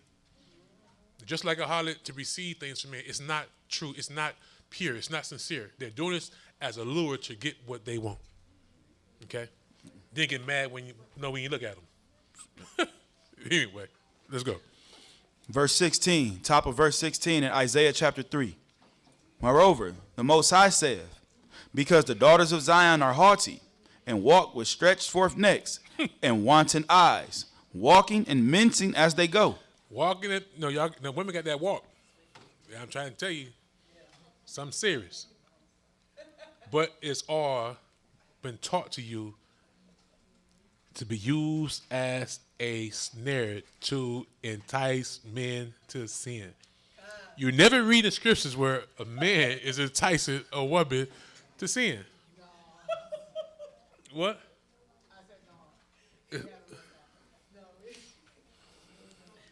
Let go. walking and mincing as they go, and making a tinkling with their feet. Therefore, the Most High was. Now, let me correct myself, because men do things. Okay? Men buy a car, put some rims on it, you know, put a gold chain on, watch. You know what I'm saying? So let me be fair. Say what? Lie. What you say? Cologne. Just be lying to kick it. You ain't got to lie, Craig. Watch Netflix. Oh, let's Netflix and chill. Watch Tubi and chill. It's Tubi now. Watch Tubi and chill. Yeah. Let's go. Verse 17. Therefore, the Most High will smite with a scab the crown of the head of the daughters of Zion. And y'all know that's true. It's only a few of y'all got y'all real hair on right now. Some of y'all don't even need it, but I don't know what's wrong with y'all. But hey, it's a $1 trillion industry. Weaves. Yeah. I love y'all too. Let's go. And the Most High will discover Think about it, their though. secret parts. Even though these other folks doing it, they don't need to. But they created a $1 trillion, I think like a $1 trillion industry now. Is it $1 trillion industry because of this curse? He didn't the agents, he didn't curse them with the scab. So they they try to be like y'all where they don't have to. Y'all don't have to. You gotta trust your own self and what's beautiful to you and not the Caucasians. But because of this curse, the Gentiles have taken advantage and created a $1 trillion industry to give y'all this cursed hair. That's poison to y'all. But anyway, let's go. Verse 18. In that day, the Most High will take away the bravery of their tinkling ornaments about their feet. Look at the bravery. Get bravery, sir? The beauty, yeah, I think it's beauty, but let's see what the bravery is. I think bravery is beauty. So again, they decking themselves outwardly to appear beautiful, right?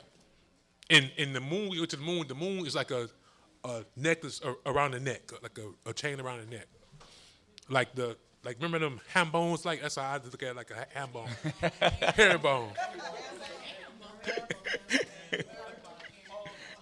Hog bone. I got a hog bone around the neck. Let's go. It's a ham hock necklace. All right, smell it like dead beat. Let's go. What does it say? Bravery says ornament, beauty, bravery, comely, fair, glorious, honor, majesty. So take away the beauty of your outwardly adornment. And that day, the Most High, in verse 18, will take away the bravery of their tinkling ornaments about their feet, and their caws, and their round. Get cause. Cause. 7636.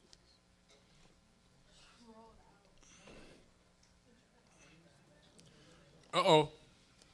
Because of the scab. From an unused word meaning interweave a netting for the hair. Let's go. Caw. And their round tires like the moon. Let's get that.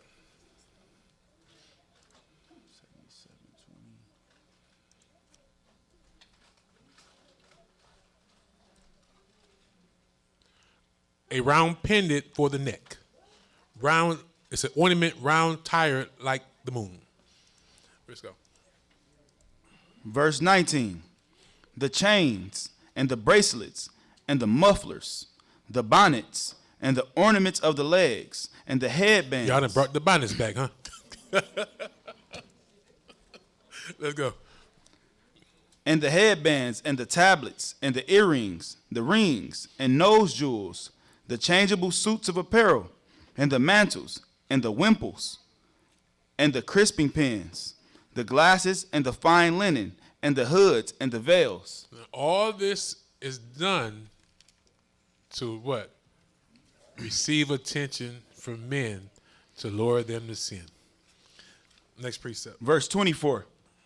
And it shall come to pass that instead of a sweet smell there, and it shall come to pass that instead of sweet smell there shall be stink. And instead of a girdle, a rent.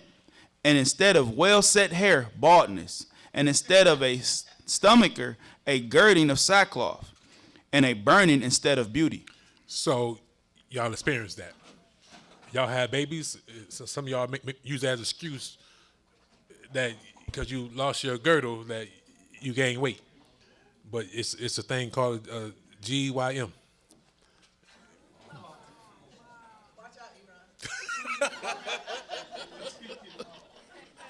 But anyway, before women was able to have children, they bounced right back. But now that's rent, and so, you know, these. Yes, sister, Ahayah, give a microphone, please. All these curses have befallen the daughters of Zion, so you can see who are the real children of Israel. This is not going on with the little hat, with the tiny hat people. Okay. In defense of some of the daughters, Oh my goodness. a lot of back in the day, a lot of the women breastfed, so that snatches that fat back, and they we wasn't taught that. Some of us, as we grew older, we was bottle feeding our babies. Yep. Yep.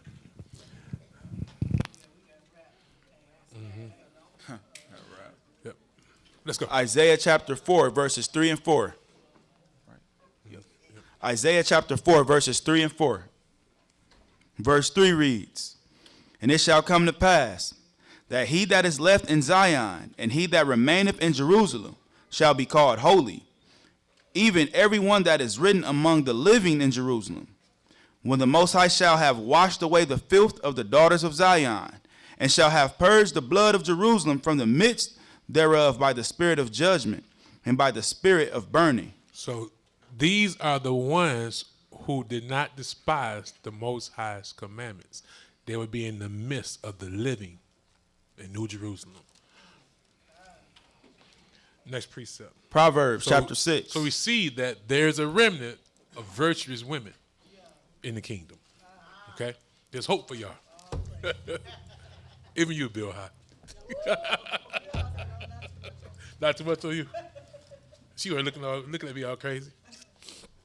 I know. Proverbs chapter 6. She got time today?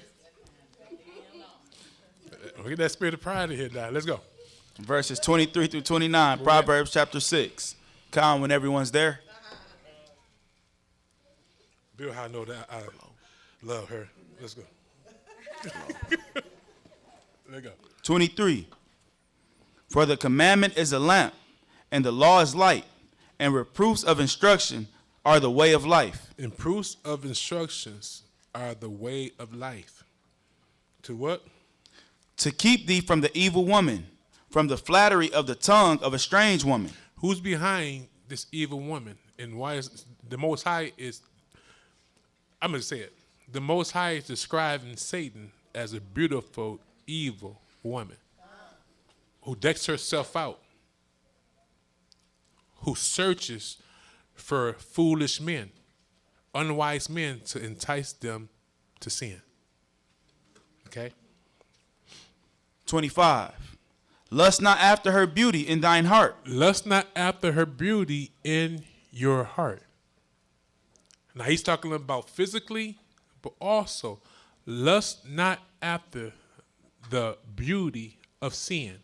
Because as the Bible say, sin is exceedingly sinful.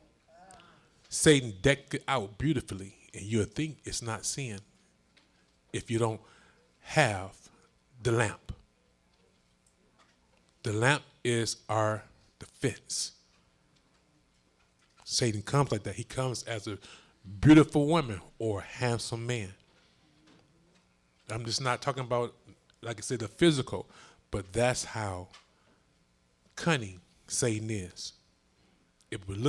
Sin would look to be as something to be admired, to attach yourself to. But its doors are the doorways of hell. Read. 25. Lust not after her beauty in thine heart, neither let her take thee with her eyelids. For by means of a whorish woman, a man is brought to a piece of bread, and the adulteress will hunt for the precious life. Can a man take fire in his bosom, and his clothes not be burned? Can one go upon hot coals, and his feet not be burned? 29. So he that goeth in to his neighbor's wife, whosoever toucheth her, shall not be innocent. So, can a man play with sin? No. No matter how Satan decks it out, how innocent it may appear, you're going to fall. You're stepping in the net willfully, deceiving yourself, thinking that you're strong enough.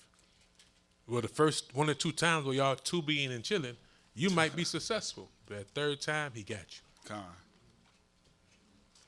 Next precept. Question.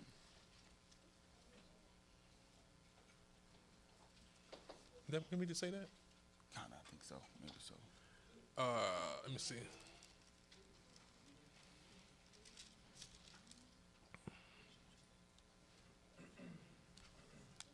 Next precept will be 2 Samuel chapter 14. Yes, it is. Yep. We just said that. 2 Samuel chapter 14, verses 24 and 25. Salakia, 25 and 26. I did. It isn't here, 2 Samuel. I thought I took that out. 2 Samuel 14. Again, that was 2 Samuel chapter 14, verses 25 and 26. Khan, when everyone's there. Verse 25 reads in 2 Samuel chapter 14. This is why I said, or a handsome man, right? Read. Well, physique, all that. It was not a blemish on this man. Read. But in all Israel, there was none to be so much praised as Absalom for his beauty. From the sole of his foot even to the crown of his head, there was no blemish in him. And when he polled his head. Now, hold on. It's for all those who think it's a sin for men to have long hair, right? Now, the law is men cannot have long hair like a woman, like how, what's the little comedian name? She just said Cat Williams. Cat Williams. Yeah, all that Prince stuff and Cat Williams looking like a woman, that's different. But listen to this, for those, and poll means to shave off. Okay?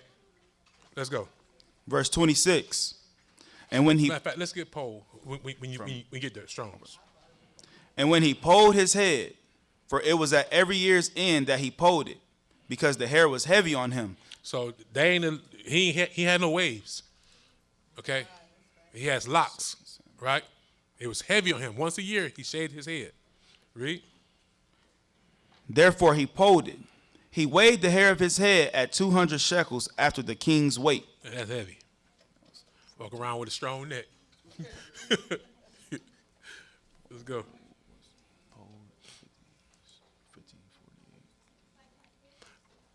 You put it in there. Yep.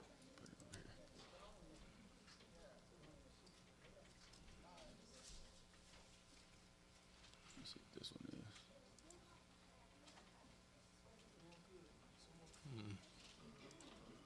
I think that's the right one.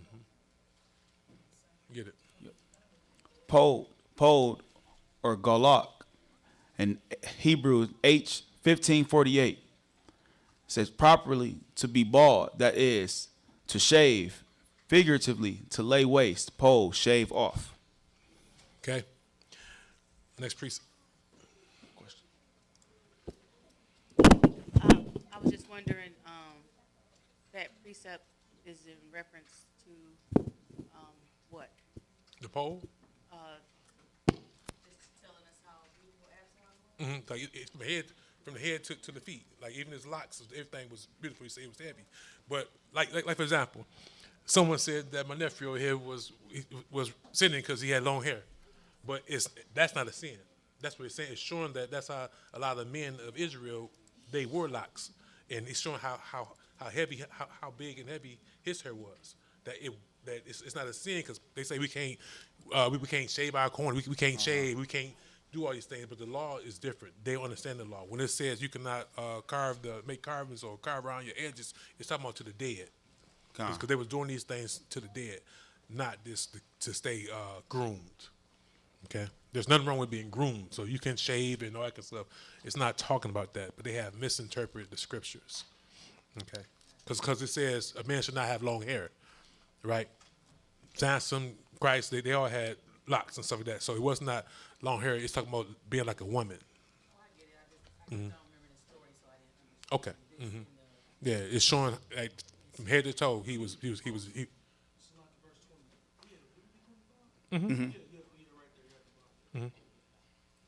Yep. We started with 25. We did 25 and 26, right? Yep. So again, the example is, even though this man was unblemished outwardly, the Most High commands not to. Same we says, seek not a woman or lust not the woman for her beauty. Women are not to lust after men because of his beauty, right? Yeah, that's what I said that earlier when I quoted this right here, but because the Most High said that we should seek what's inward. You know, when he chose David as a king, he looked past all his brothers and he chose David. He didn't choose his brethren. His brother was taller in stature, more handsome, whatever. But that's not what the Most High looks for when it comes to his children to serve him. He looks inwardly. And us being taught the law, we must look inwardly and look at their fruit. Not from the outward appearance, but look at their fruit. Because we can't see what's inside that man's heart. But by their fruit, we can judge them. Okay? That's another example.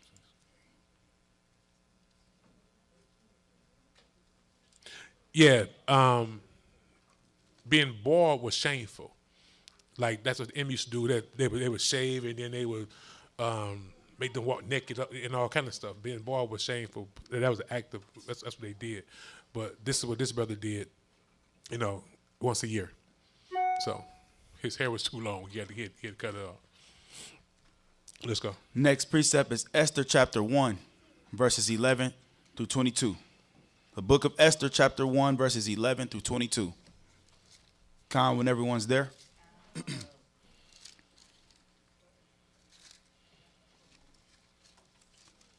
Esther chapter 1, verse 11.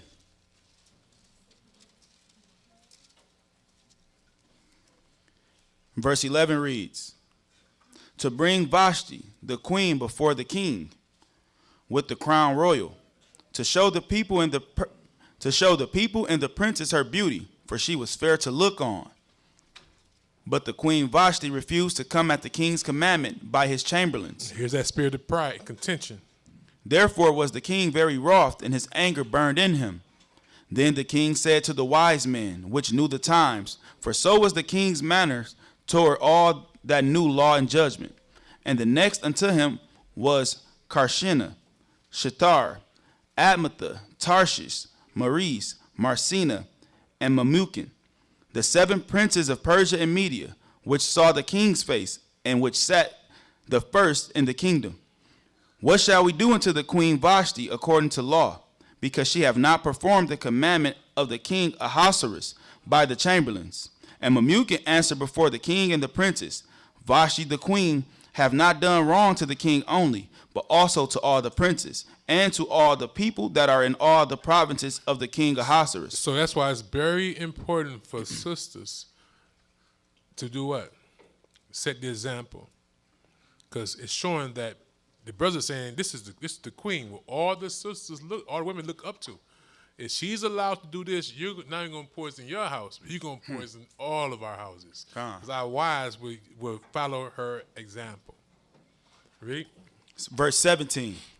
For this deed of the queen shall come abroad unto all women, so that they shall despise their husbands in their eyes. When it shall be reported, the king Ahasuerus commanded Vashti the queen to be brought in before him, but she came not.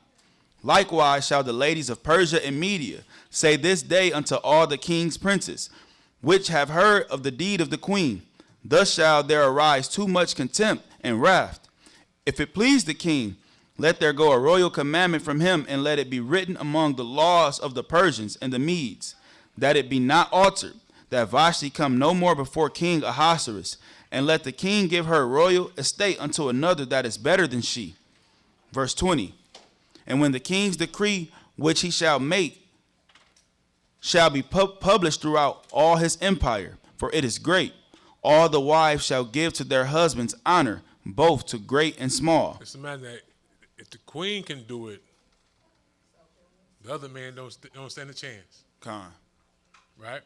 But showing how poisonous this spirit is. And these are Gentiles. So it's showing that they weren't given the law, but that's how Most High said he had put it in your hearts from the beginning. Con. It's in your conscience. So even these men know that a woman dishonoring her husband is wrong, who have not the law. Read. Verse 21. And the saying pleased the king and the princes, and the king did according to the word of Memucan. For he sent letters into all the king's provinces, and to every province according to the writing thereof, and to every people after their language, that every man should bear rule in his own house, and that it should be published according to the language of every people. Let's see that? That every man should bear rule in his own house. So the authorities will not get involved in a man's house, with the domestic issues of a man's house. Now, in this society, the authorities have taken the place of the husband, and the authorities have rule over the man's house, not the man. That's why women have a lot of women have the spirit they have because they feel they can call authorities in a man's house, which usurp the authority of the man. Time. Proverbs chapter 21, verse 19. Next precept is Proverbs chapter 21, verse 19.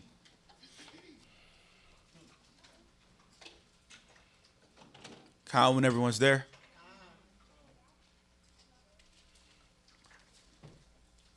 Verse 19 reads, it is better to dwell in the wilderness than with a contentious and an angry woman.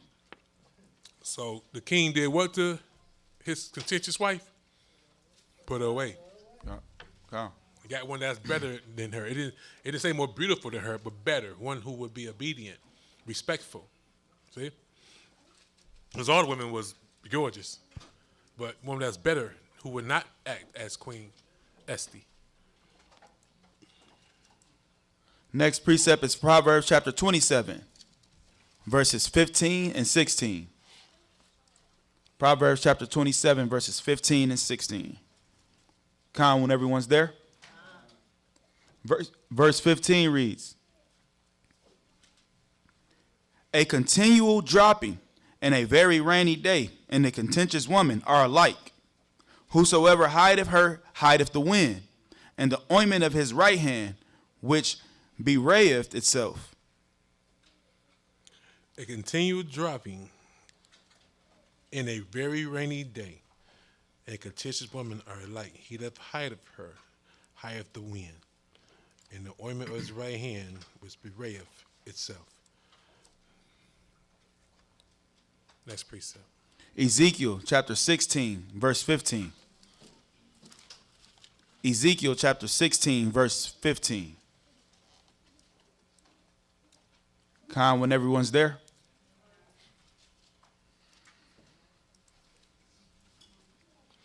Now the Most High is using the imagery of a woman describing his people. Okay? Let's go. Verse 15.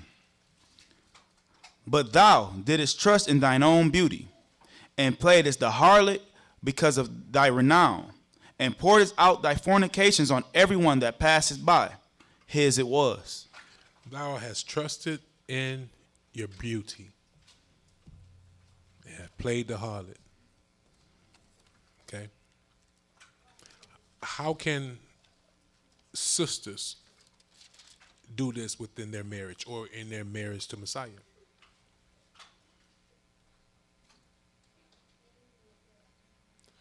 How can one trust in their beauty?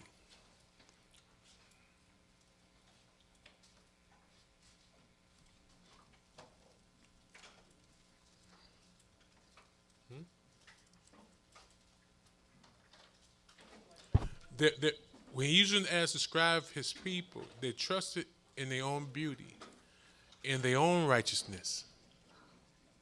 Yes, brother. Sister Kanah was first. You had something? Trying to teach or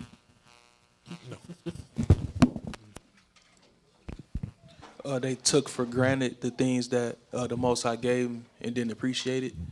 And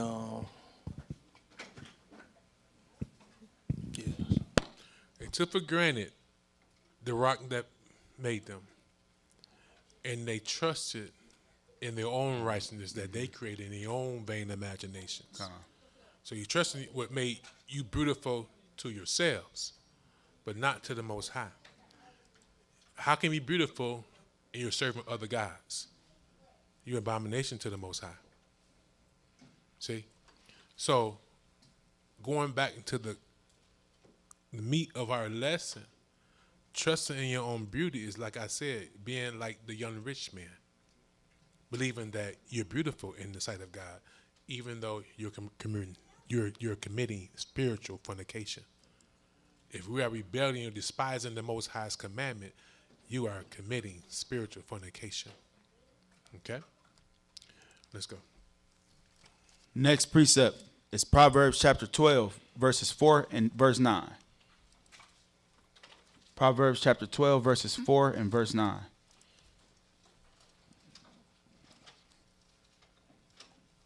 Con, when everyone's there. Proverbs chapter 12, verse 4. A virtuous woman is a crown to her husband, but she that maketh ashamed is as rottenness in his bones. I told you to go down to the bone marrow. He that maketh her husband ashamed is rottenness to the bone. A virtuous woman is a crown to her husband. Con. But she that maketh ashamed is as rottenness in his bones. The thoughts, Salaki, verse 9. He that is despised and hath a servant is better than he that honoreth himself and lacketh bread. He that honoreth himself and lacketh bread. Right? That's a prideful person, a prideful, broke person. Right? But let's use it spiritually. One that despised and have a servant is better than one who boasts to be a disciple of Messiah, but don't eat his bread. But don't eat his bread.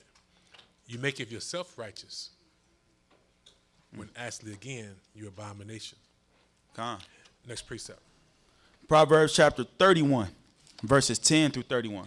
After this reading, we're going to have a short intermission. Proverbs chapter 31. So let's see what the Most High desire. Verses 10 through 31. Con, when everyone's there.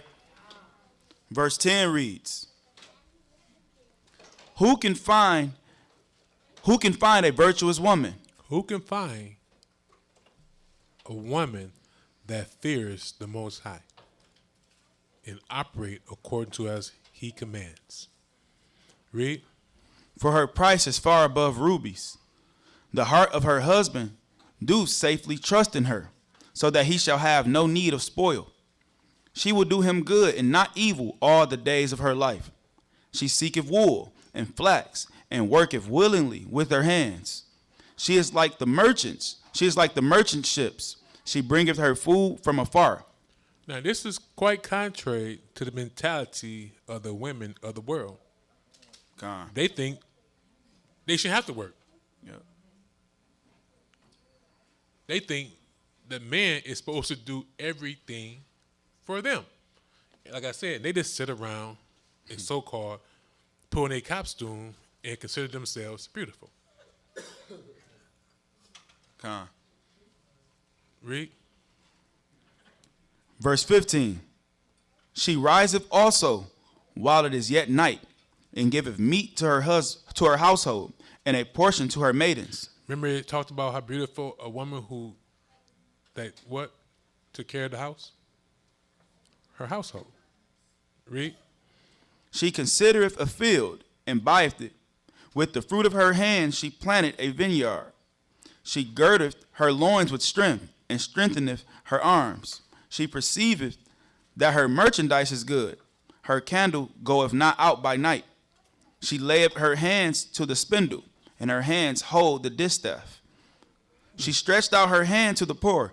Yea, she reached forth her hands to the needy. She is not afraid of the snow for her household, for all her household are clothed with scarlet. She maketh herself coverings of tapestry. Her clothing is silk and purple. Her husband is known in the gates, when he sitteth among the elders of the land. She maketh fine linen and selleth it, and delivereth girdles unto the merchant. Strength and honor are her clothing, and she shall What? Strength and honor is her clothing. Read. and she shall rejoice in time to come. Verse 26, she openeth her mouth with wisdom, and in her tongue is the law of kindness. She looked well to the ways of her household. Isn't that contrary to the loud woman that cries? The woman full of foolish words? As Job said to his wife, you sound like those foolish women. This woman speaketh differently. Read. She openeth her mouth with wisdom. Wisdom. Understand that. And in her tongue is the law of kindness. She looketh well to the ways of her household, and eateth not the bread of idleness. Her children arise up, and call her blessed. Her husband also, and he praiseth her. See, he praises her because of her doings, because of her fruit in righteousness. He admires her. He respects her. He loves her. He appreciates her. Read. Verse 29, many daughters have done virtuously, but thou excellest them all. Favor is deceitful, and beauty is vain. Favor is deceitful, and beauty is vain. If it fades away, that cannot be what defines you. Read. Favor is deceitful, and beauty is vain. But a woman that feareth the Most High, she shall be praised. Woman that what? Fears the Most High. A woman that fears the Most High, she shall be praised. She makes the Most High's heart glad. Give her of the fruit of her hands, and let her own works praise her in the gates. See, let her fruit praise her in the gates. With that, we'll take a short intermission. We'll be back.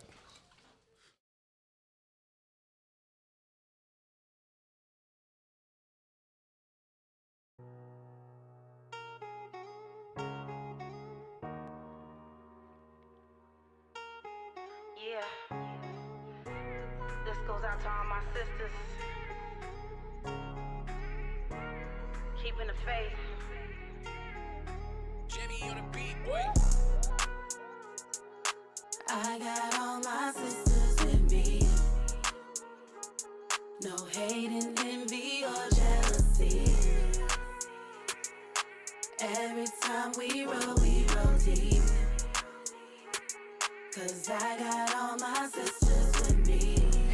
Where you at? Where y'all at? It's time to come correct. All my sisters, let's connect. Look. Aqua, you ain't gotta lack. No weapon formed against us gonna prosper, that's a fact. Plus, say la soul, got your back. When that devil in your ear, better relax, don't react. We the pillars, we the crowns, we gon' hold our brothers down. Proverbs 31, rapping till we hear that trumpet sound. What? Sisters of virtue. Don't let this cold world divert you.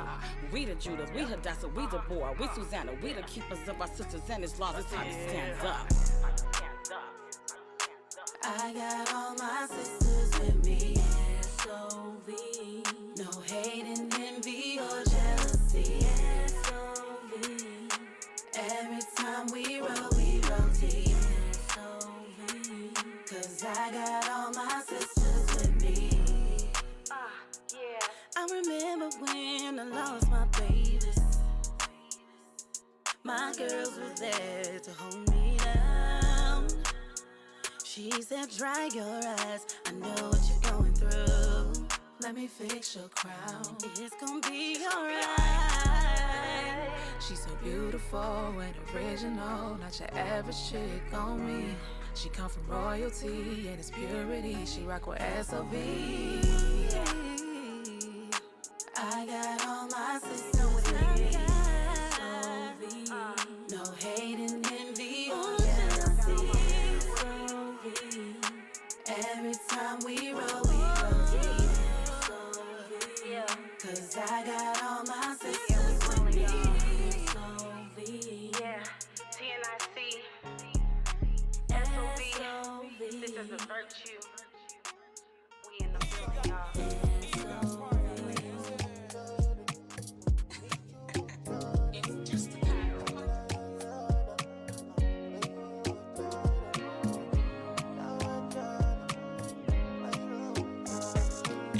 Who so fond of a wife finds a good thing. So me changing my life, that helped you change. Never wanna be the one to waste your time, and I definitely don't wanna waste mine. We was just kids when we met, full of sin and unrighteousness. But Messiah laid a path for us all. In the wicked, so wisdom won't dwell at all.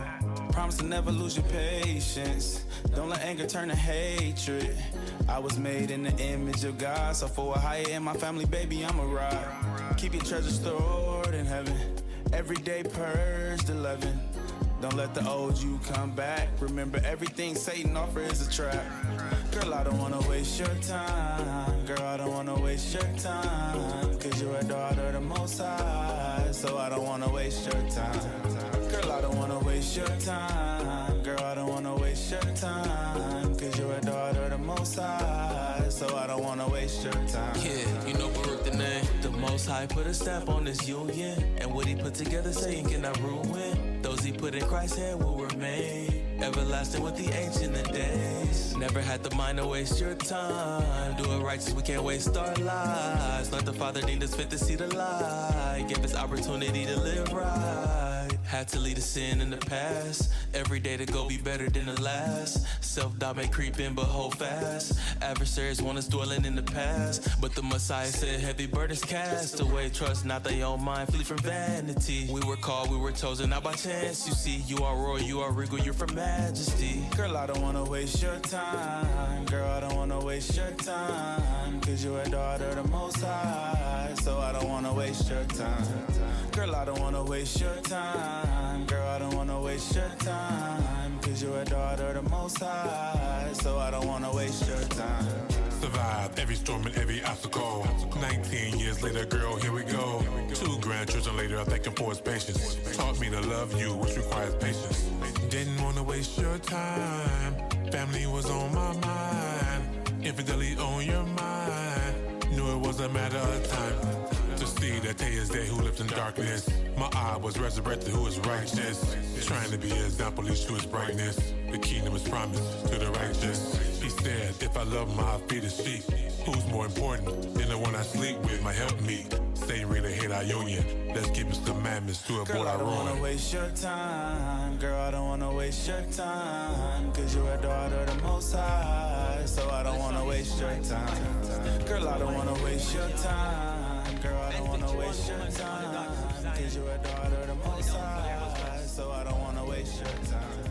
Yes, I found a virtuous woman, and her price is more than rubies. She's my friend, my bestest companion. Such genuine love she gives me. The Bible said, whoso findeth a wife, findeth a good thing, yeah. She's a gift from the Most High, and that's why I say this, the Father Ahayah. Cause you blessed me with a queen, a virtuous woman, a daughter of Zion. She's royalty, the water higher. Cause you blessed me with a queen, a virtuous woman, a daughter of Zion. Royalty. Talk about modesty, and this girl got it. One king in her life, and that's me permanent. She's a professor of godliness. To have her as my wife, I tell you I'm so blessed. We've been through rough moments, tough times, yet she stood by my side. Know how to cheer me up with a sparkling smile. Shout out to all the daughters of Zion, all virtuous woman, for Father Ahayah. Cause you blessed me with a queen, a virtuous woman, a daughter of Zion.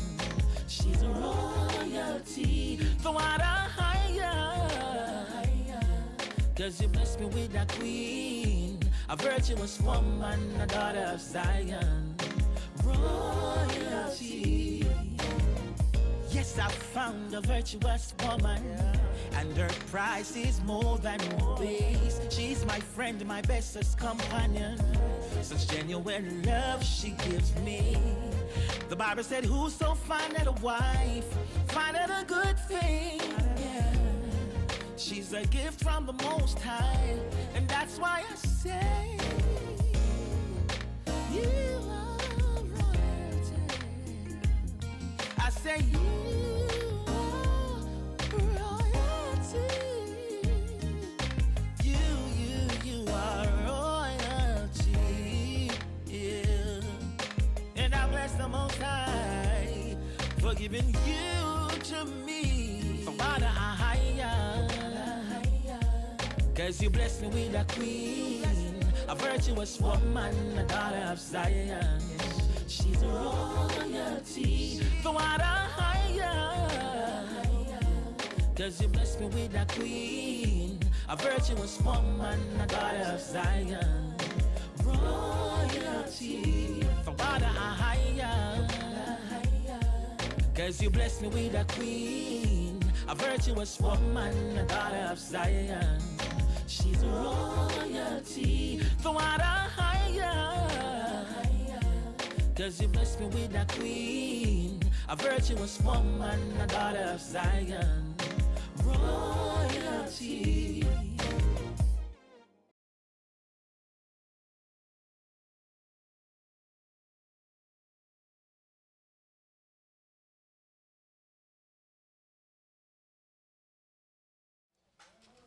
All right, fam, we back. We're picking up at James chapter 1, verse 11. I think I already got it on there. James chapter 1, verse 11. Yep.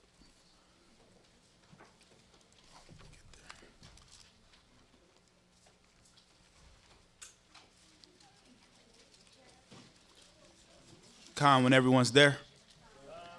James chapter 1, verse 11. Verse 11 reads, for the sun is no sooner risen with a burning heat, but it withereth the grass, and the flower thereof falleth, and the grace of the fashion of it perishes. So dealing with, like we was talking about, the outward beauty, compare it to grass or a beautiful flower. It withers. It don't maintain forever. Mm-hmm. Okay? Read. And the grace of the fashion of it perishes. So also shall the rich man fade away in his ways. God. Next precept. 1 Peter chapter 1, verse 24.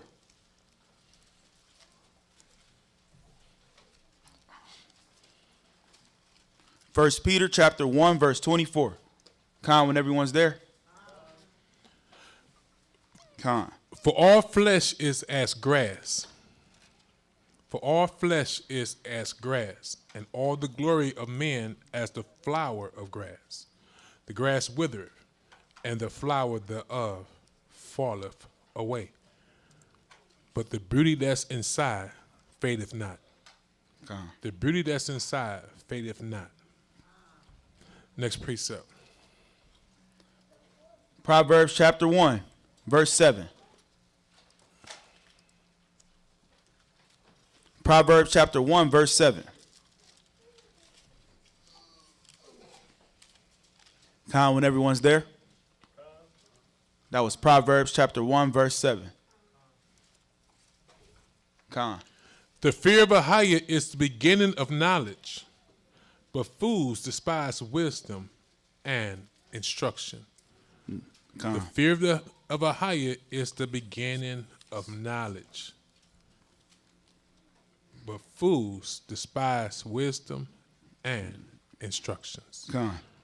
Next precept. Proverbs chapter 8, verses 5 through 36. Proverbs chapter 8, verses 5 through 36. Con, when everyone's there. Earlier I said, do not despise the free gift of the Holy Spirit. Quench not her spirit. Accept her correction. O you simple or foolish, understand wisdom. And ye fools, be ye of an understanding heart. Hear, for I will speak of excellent things, and the opening of my lips should be right things. So here's the true example for all women, the Holy Spirit.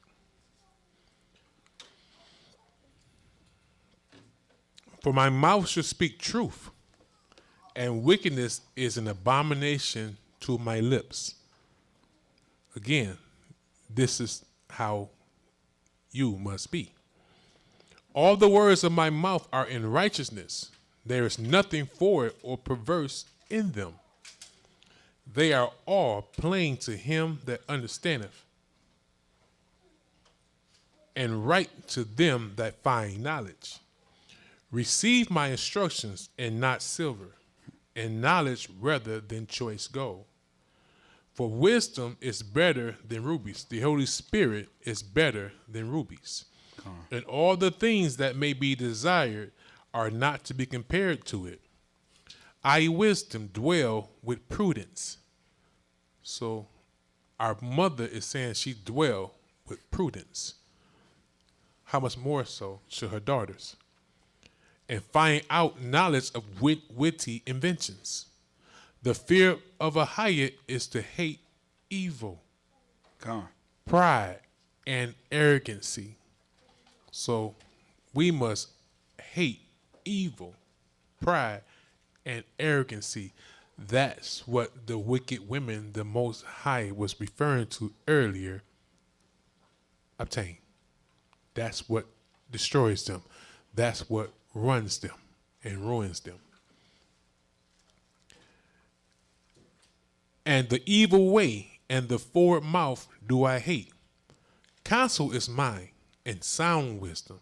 I am understanding, I have strength. By me kings reign, and princes decree justice. By me princes rule, and nobles, even all the judges of the earth. I love them that love me. And those that seek me early shall find me.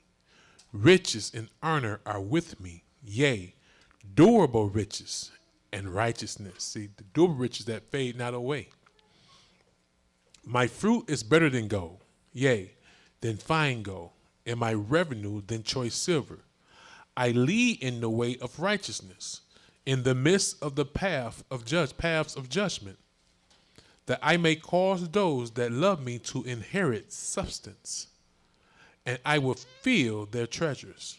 She's not talking about physically.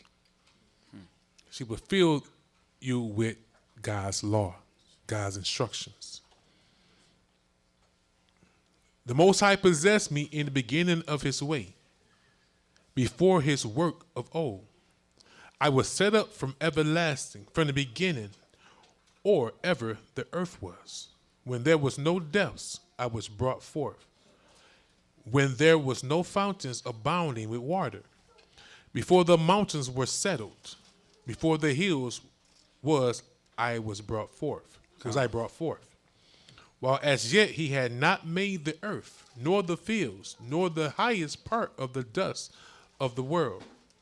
When he prepared the heavens, I was there. When he set a compass upon the face of the depths, when he established the clouds above, when he strengthened the fountains of the deep, when he gave to the sea his decree that the waters should not pass his commandment, when he appointed the fountains of the earth, the foundations of the earth, then was I by him as one brought up with him, and I was daily his delight. The true example of a virtuous woman. She was truly her husband's delight, rejoicing always before him, rejoicing in the habitable parts of his earth. And my delights were with the sons of men. Now therefore hearken unto me, O ye children, for blessed are they that keep my ways. Hear instruction, and be wise, and refuse it not. Blessed is the man or woman that heareth me, watching daily at my gates, waiting at the posts of my doors. For whosoever findeth me findeth life, and shall obtain favor of the Most High. But he that sinneth against me wrongeth his own soul, and they that hate me love death. Gone. Next precept. Exodus chapter 1, verses 17 through 21. Exodus chapter 1, verses 17 through 21. Con, when everyone's there. Exodus chapter 1, verses 17 through 21. We're going to read an example of those who feared the Most High and received the Holy Spirit. But the midwives feared God and did not as the king of Egypt commanded them, but saved the men, children alive. In the face of death, they disregarded the law of the king and kept the commandments of God. And the king of Egypt called for the midwives and said unto them, why have ye done this thing, and have saved the men children alive? And the midwives said unto Pharaoh, because the Hebrew women are not like the Egyptian women, for they are lively, and are delivered ere the midwives come in unto them. Therefore God dealt well with the midwives, and the people multiplied and waxed very mighty. And it came to pass, because the midwives feared God, that he made them houses. And Pharaoh charged all his people, saying, every son that is born, if I'm going 21. Okay, next precept. So we see, in the face of death, these midwives feared the Most High over Pharaoh. Next precept. The book of Psalms, chapter 147, verse 11. Psalm 147, verse 11.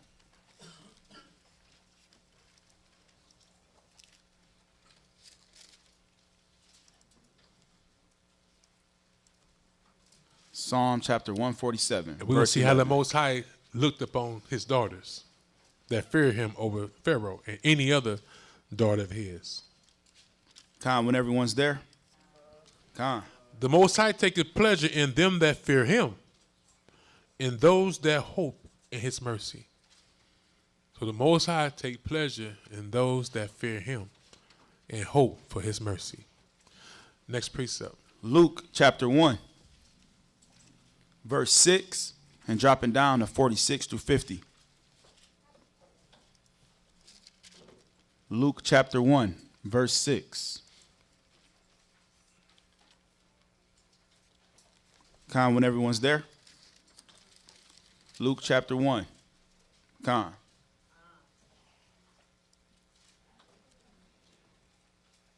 I'm sorry, that verse 1. Con. Where we at? Luke 1. Oh, 6? Yep, verse 6. Okay. I'm sorry, verse 6, and then dropping down to 46 through 50. Okay. I'm sorry, verse 5. Con. There was in the days of Herod, the king of Judea, a certain priest named Zacharias, of the course of Ahayah, and his wife was of the daughters of Aaron, and her name was Elizabeth, and they were both righteous before the Most High, walking in all the commandments and ordinances of the Most High, blameless.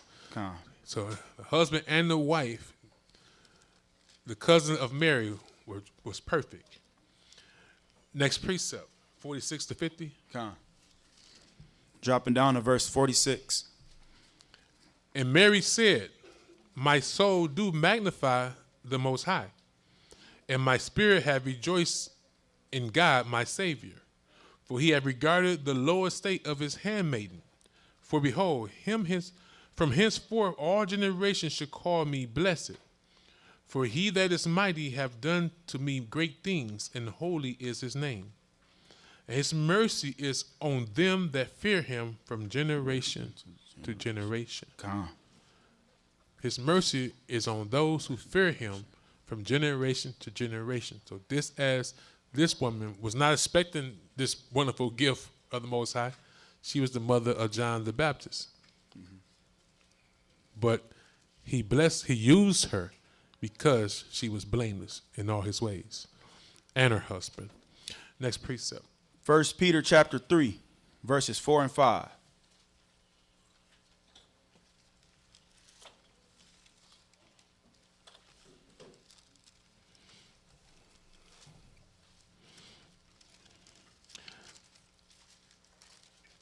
Let's start at verse 1. 1 Peter chapter 3, verse 1. Con, when everyone's there.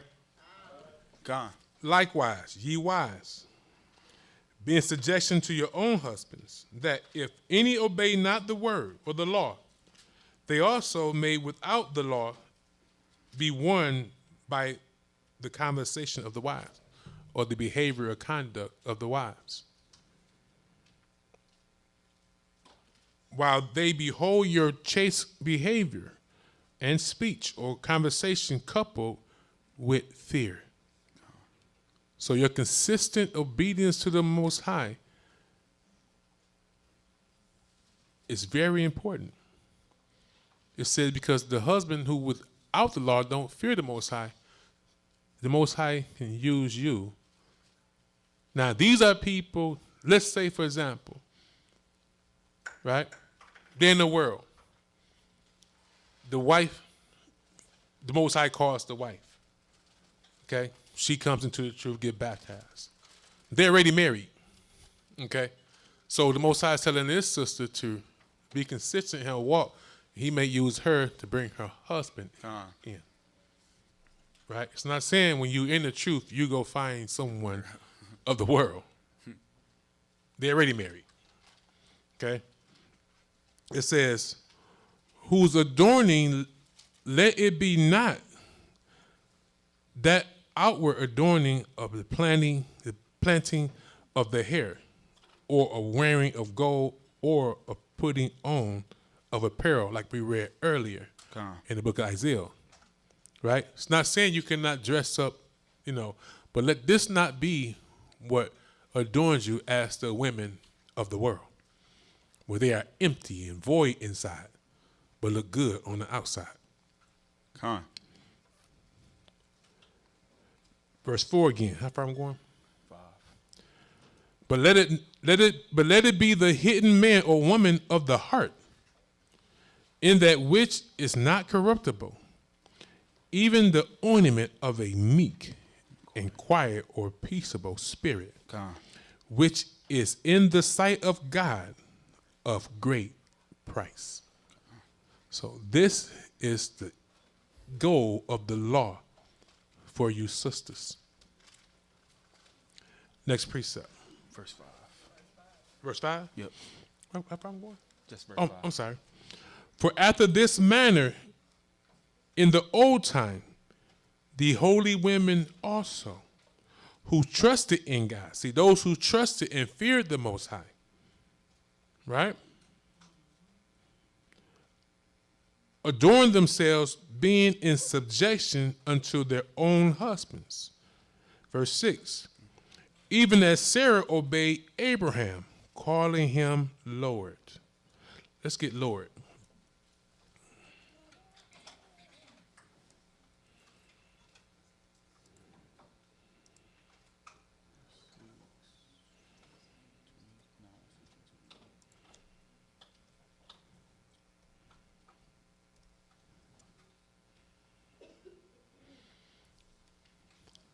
Supremacy, supreme in authority. That is, as now controller. Okay? Lord, master, sir. So Sarah, recognizing her husband was a man of God, and she respected him as the one whom God has given supreme authority over her. It says Sarah obeyed her husband, even calling him Lord.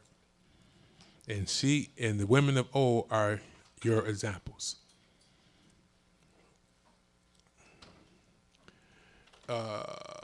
Likewise, nope. Even as Sarah obeyed Abraham, calling him Lord, whose daughters ye are, as long as ye do well. Con. As long as you follow her course.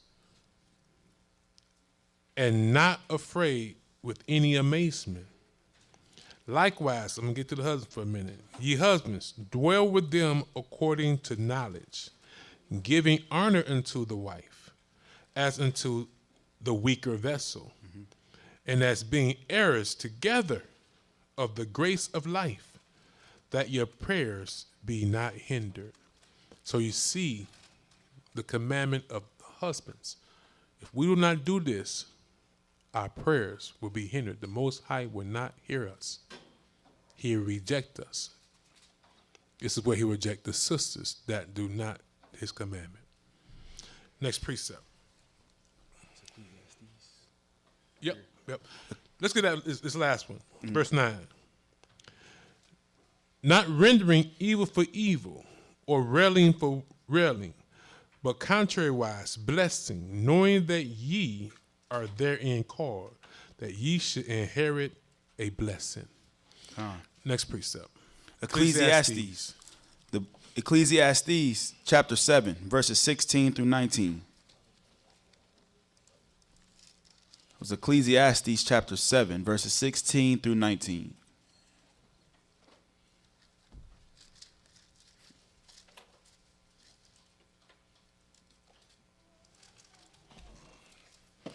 Con, when everyone's there. Con. Be not righteous over much, neither make thyself overwise. Why shouldest thou destroy thyself? Those are those who are beautiful in their own sight. Be not over much wicked, neither be thou foolish. Why should thou die before thy time? It is good that thou shouldest take hold of this. Yea, also from this withdraw not thy hand. For he that feareth God shall come forth of them all.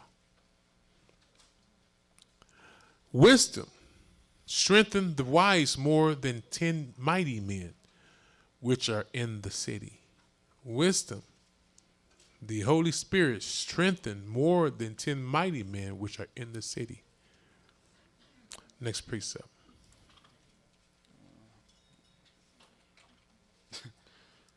Ecclesiastes chapter 12, verse 13. Same book, chapter 12, verse 13.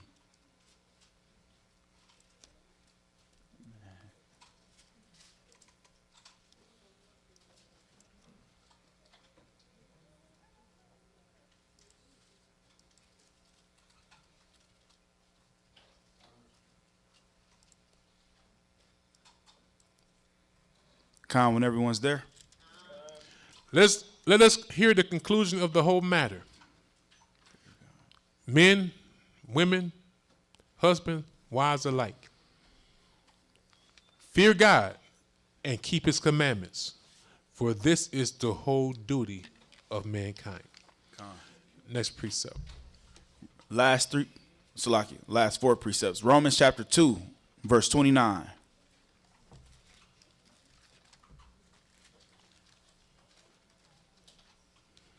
Romans chapter 2, verse 29. Common everyone's there.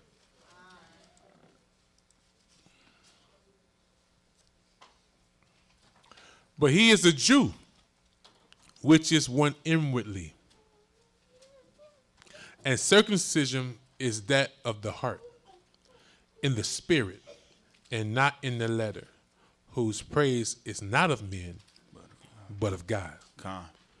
He is a son or a daughter, one who is righteous or adorn themselves inwardly, not contrary-wise.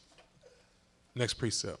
1 Corinthians chapter 4, verse 5. 1 Corinthians chapter 4, verse 5. Con, when everyone's there. Con. That's why the Most High commands us to be patient one with another. Last three precepts. 1 Corinthians chapter 4, verse 5. Therefore, judge nothing before the time until the Messiah come, who both will bring to light the hidden things of darkness and will make manifest the counsels of the hearts. And then should every man have praise of God. So we must be patient with all men, not giving up on each other. Con. Okay? Judge nothing before it's time. Okay? Con. The end is not yet. We still have opportunity to get this thing right. Con. Next precept. 1 Peter chapter 1, verse 7. 1 Peter chapter 1, verse 7.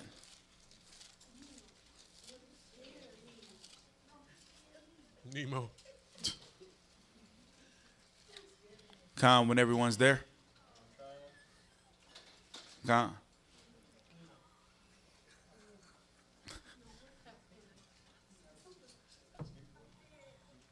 Showing your muscle.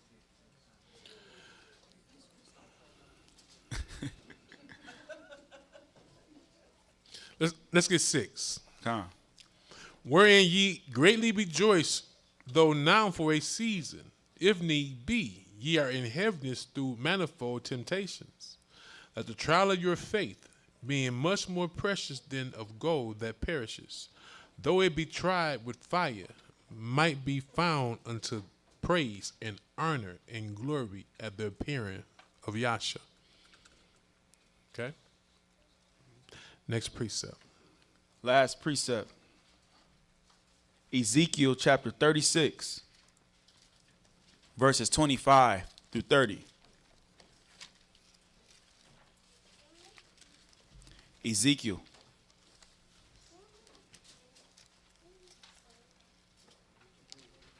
Chapter 36, verses 25 through 30. We're going to start at 24. Ezekiel chapter 36, verse 24. Come when everyone's there. No, we're going to start at 22. Verse 22. Yep. Therefore, say unto the house of Israel, thus says Ahayah, I do not this for your sakes, O house of Israel, but for my holy name's sake, which ye have profaned among the heathen, whither ye went. And I will sanctify my great name, which was profaned among the heathen, which ye have profaned in the midst of them. And the heathen should know that I am the Most High God, when I should be sanctified in you before their eyes. For I will take you from among the heathen, and gather you out of all countries, and will bring you into your own land. Then will I sprinkle clean water upon you, and ye should be clean. For all your filthiness, from all your filthiness, and from all your idols will I cleanse you. A new heart also will I give you, and a new spirit will I put within you. And I will take away the stony heart out of your flesh, and I will give you an heart of flesh. I will put my spirit within you, and cause you to walk in my statutes, and ye should keep my judgments and do them. And ye should dwell in the land that I gave to your fathers, and ye should be my people, and I will be your God. And I will also save you from all your uncleanness, and I will call for the corn, and will increase it, and lay no famine upon you. And I will multiply the fruit of the tree, and the increase of the field, that ye should receive no more reproach of famine among the heathen. This is the remnant day. We discuss the Most High will bless those who fear him and keep his commandments. So, my sisters, this was not an attack on y'all. It's this what the Most High is trying to purge out, because he love y'all.